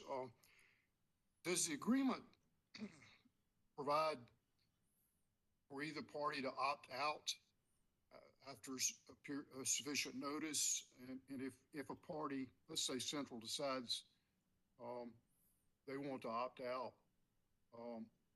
what happens then? When the planning indicates a new resource is needed, then Central can elect to have Santee Cooper undertake that new resource and pay for it through a cost allocation on a load ratio share every year. And that's the opt-in course. Or they can, in the face of a new resource, they can say, we'll directly be responsible for providing our share of that resource and the needs that the capabilities of that resource, and we will directly bear the cost of our efforts to do so. The contract calls that a non-shared resource. And it's really them taking, Central choosing to take direct responsibility to deliver resource capabilities to the combined system. Once they do that, Santee Cooper dispatches it with all the other resources and treats it just like it's part of the system. Did I answer your question? Partly. It helps me understand kind of, what the expectations are, but I guess the question becomes, how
testing?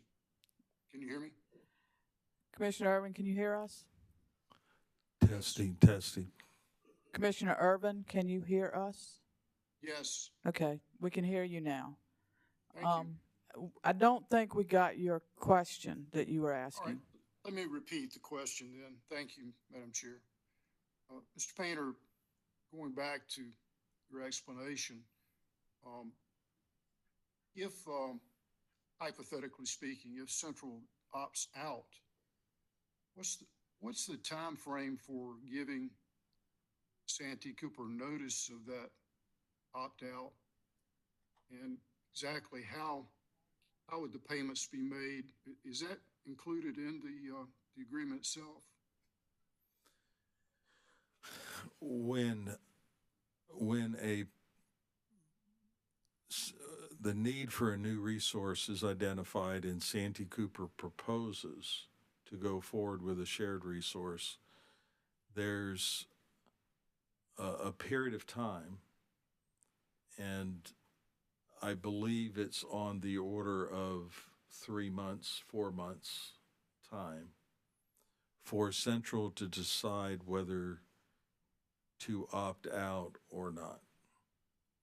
And then there's a period of time that as I remember, it's on the order of 6 months for Central to advise Santee Cooper of their plans for providing their share of the proposed resource capabilities. And then Santee Cooper has to advise Central of its plans for providing its share. And the process continues forward like that. Interestingly, that whole arrangement was worked out before Santee Cooper was regulated by this commission. So that now overlays that whole process, and the process has to be worked in concert with the work of this commission. Well, that's my concern, because you talked about the agreement itself has time windows for each party to make decisions, and that if you add the 3 or 4 months to 3 to 4 or 6 months, you're talking about possibly interfering with an IRP update the following calendar year, are you not? Yes, the timing of Central's plans can affect updates and IRPs, just like they have in this one.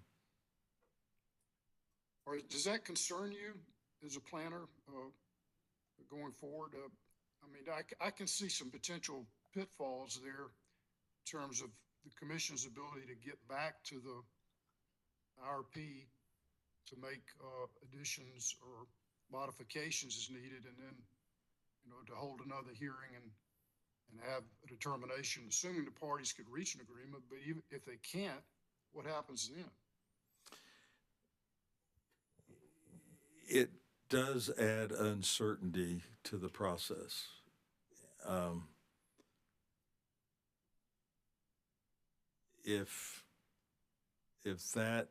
If those parts of the coordination agreement had been determined at a time where Santee Cooper was regulated by the Public Service Commission as to its resource plans, I would suspect that those provisions might be different, but that's not what happened. So now we're left with this conundrum. What's your recommendation as to how to address that? Because we don't want to be handicapped or by delays and end up not being able to do for example, a 2024 or 2025 update. If they come back in early 2025 and say we can't reach an agreement, what happens then? Well, Commissioner, I don't think I should, off the cuff, make a recommendation on what to do to reduce the the uncertainty that the process creates. That's a pretty complicated question, and I have not made any effort to wrestle a good, well-considered suggestion to the ground. And I think it would take more than me to come up with a good suggestion. Do you think in the context of the IRP process, the commission could ask these two parties to set shorter time limits for responding, given the fact that Santee Cooper is now under the regulatory jurisdiction of the commission, and we have these statutory requirements that IRPs be conducted annual updates, and that's not going to be possible given the cooperative agreement that Santee Cooper and Central have signed on to. Do you think maybe that needs to be part of the commission's perhaps recommendation or suggestion? What are your thoughts? I really haven't. Just a moment. I think we've got an objection. I hate to rise to object to a commissioner's question, but these are legal questions that involve very complicated issues of policy and complicated issues of statutory and contractual interpretation. And I would respectfully request that these issues not be addressed, particularly with an outside expert witness who's not even a member of any of the entities that are involved here. Commissioner, did you hear the objection? I did. I'm waiting for you to rule. I think that this is something that may need to be addressed by counsel at a later time and not this witness. Right. I'll move on. Thank you. Thank you. Let's talk a minute about storage. I know that we've not really spent a lot of time looking at the various types of storage that are being developed. But Mr. Painter, since I've started with you, I'll pitch this question to you as well. You're aware that there are other types of storage that are storage for electrical generation in the works. Do you see any other viable storage solutions on the horizon that might come into play? For example, you're familiar with zinc-based batteries. You think that might be a possible move up from lithium-ion batteries? I would respectfully defer to Bob as being more equipped to give you good answers. Okay. Commissioner, I can give you some rules of thumb. I can say that the industry in general for the electric utility industry is primarily still focused on lithium ion today if we're to build assets. They've been proven at utility scale. We know how to operate them. What we don't know yet is what happens when we go from 50 or 100 megawatts on a system to 1,500 megawatts on a system, and what dependable reliability that we can count on those batteries. That's one of the big overarching questions today. And just improving our overall analytics to make sure that we can evaluate those assets reasonably. The zinc paste that you identified, iron air batteries are another one. There's also a number of flow batteries and other types of batteries that chemical based as well as thermal storage and other techniques. Many of those have not been proven yet at utility scale, and that would be our concern. I think for Santee Cooper to take a stage within the industry to take the risk, I think I would consider Santee Cooper, even though they're a large utility, perhaps not the entity that should take that cutting edge step to test a new technology. I would recommend that Santee Cooper follow the trends and not necessarily be a trendsetter in this regard with regard to new battery technologies. I think it's difficult for Santee Cooper to base a decision when we're looking at a major resource retirement, a major need for capacity, and taking a decision that's based upon essentially a portfolio strategy that may or may not materialize comprehensively in the future. And I think it's better for Santee Cooper at this point in time to keep a diversified outlook with regard to the technologies that they would install for their portfolio. Thank you. I appreciate that response. Madam Chair, I have no further questions. Thank you, Commissioner Irvin. Commissioners, anything further? Mr. Ziegler, any redirect?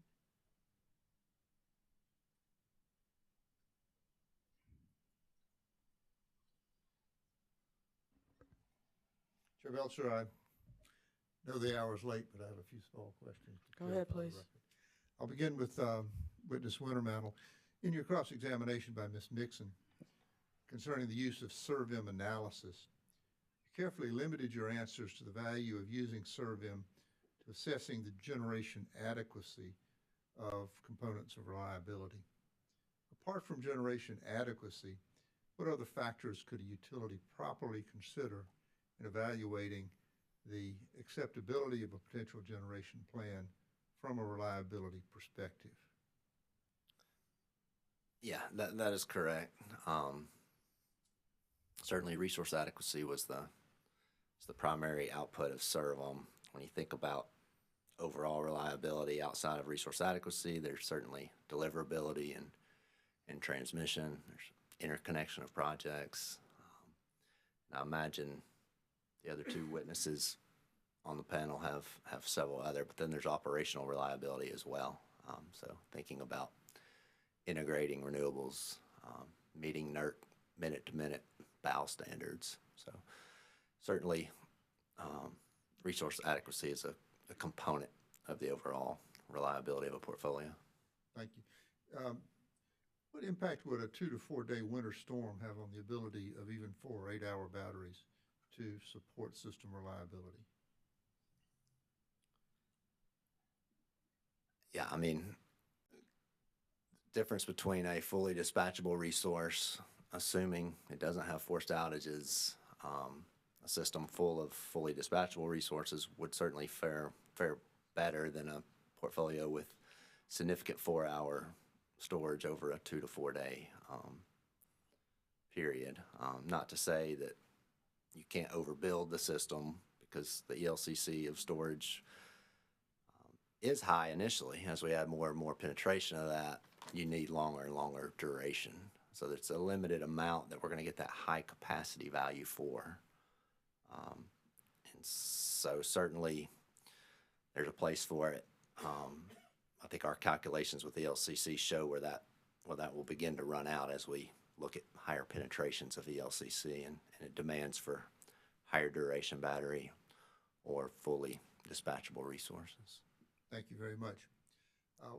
Witness Davis, in your cross-examination, you were discussing additional costs that might be incurred if replacement best generation for wind yaw were located outside of Santee Cooper's balancing authority area. I'm concerned you may not have completed your response. Is there anything you'd like to add about the potential transmission or wheeling costs related to such assets? I believe this was with, I'm going to guess here because it all runs together after a while, but witness Hodling had suggested that in order to achieve the energy community bonus credit, which is an additional 10% tax credit, that if you install within the census region where a recently retired coal unit previously existed or one of the surrounding census tracts, that you can receive this additional 10% credit. Santee Cooper certainly recognizes this could be a potential benefit. The witness had said, though, that the battery resources do not necessarily need to be installed within the Santee Cooper region in order to receive that bonus credit. And while I would agree with that, If these resources, these battery resources, were installed outside of the Santee Cooper transmission system, it's not clear that the value would be anywhere near as great, because Santee Cooper would need to pay for wheeling, firm point-to-point service to rely on these assets. They would need to have direct access to control the operation of those assets to accurately serve operating reserves within the Santee Cooper system. And they'd have to pay for wheeling and losses in order to get that power to Santee Cooper. It's not clear to me, and while I haven't run the numbers on that type of configuration, it's not clear to me that that might not produce a higher cost resource than installing a normal battery within the Santee Cooper system that does not receive the 10% bonus credit. So it wasn't clear to me that that would be a viable alternative. Thank you, Mr. Davis. And in your cross-examination, you were asked whether you applied the, I believe it's $443 million transmission cost related to the Winyard retirement to all portfolios, including the no fossil fuel portfolio. Why was that transmission cost applied to the no fossil fuel portfolio? The transmission studies that have been prepared by Santee Cooper indicate that the supplying the power needs of the load near the coastal areas of Santee Cooper requires significant transmission upgrades when we retire Winya. Winya is an asset that's located near the load centers of Santee Cooper.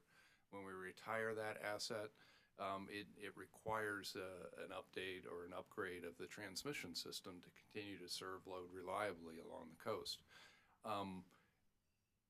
Unless we can assume with 100% certainty that we can satisfy the load near the coast across all hours needed for operation in order to meet voltage and resource stability of the transmission grid, and to supply energy requirements around the clock. So that may mean more than just batteries, but also other resources to charge those batteries.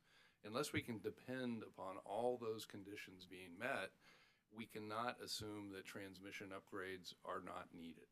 In other words, they will be needed in order to make sure that that load is reliably served. Thank you, Chair Belser. Those are all my questions. Thank you, Mr. Ziegler. Any limited recross? Very, very limited. Hearing none.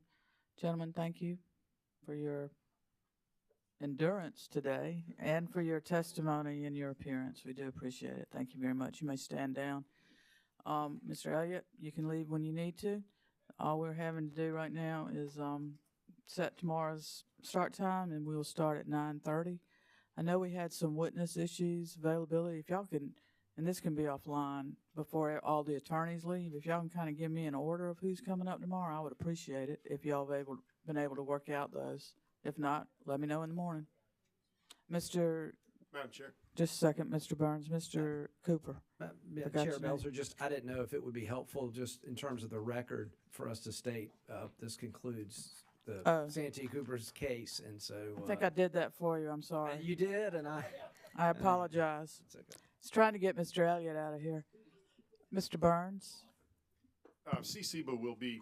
I've talked to other attorneys. CCBA will start with our witness tomorrow morning. Thank you.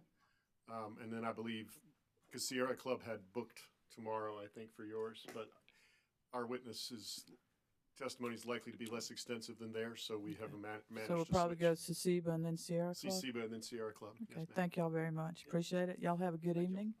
We are in recess until tomorrow at 9:30.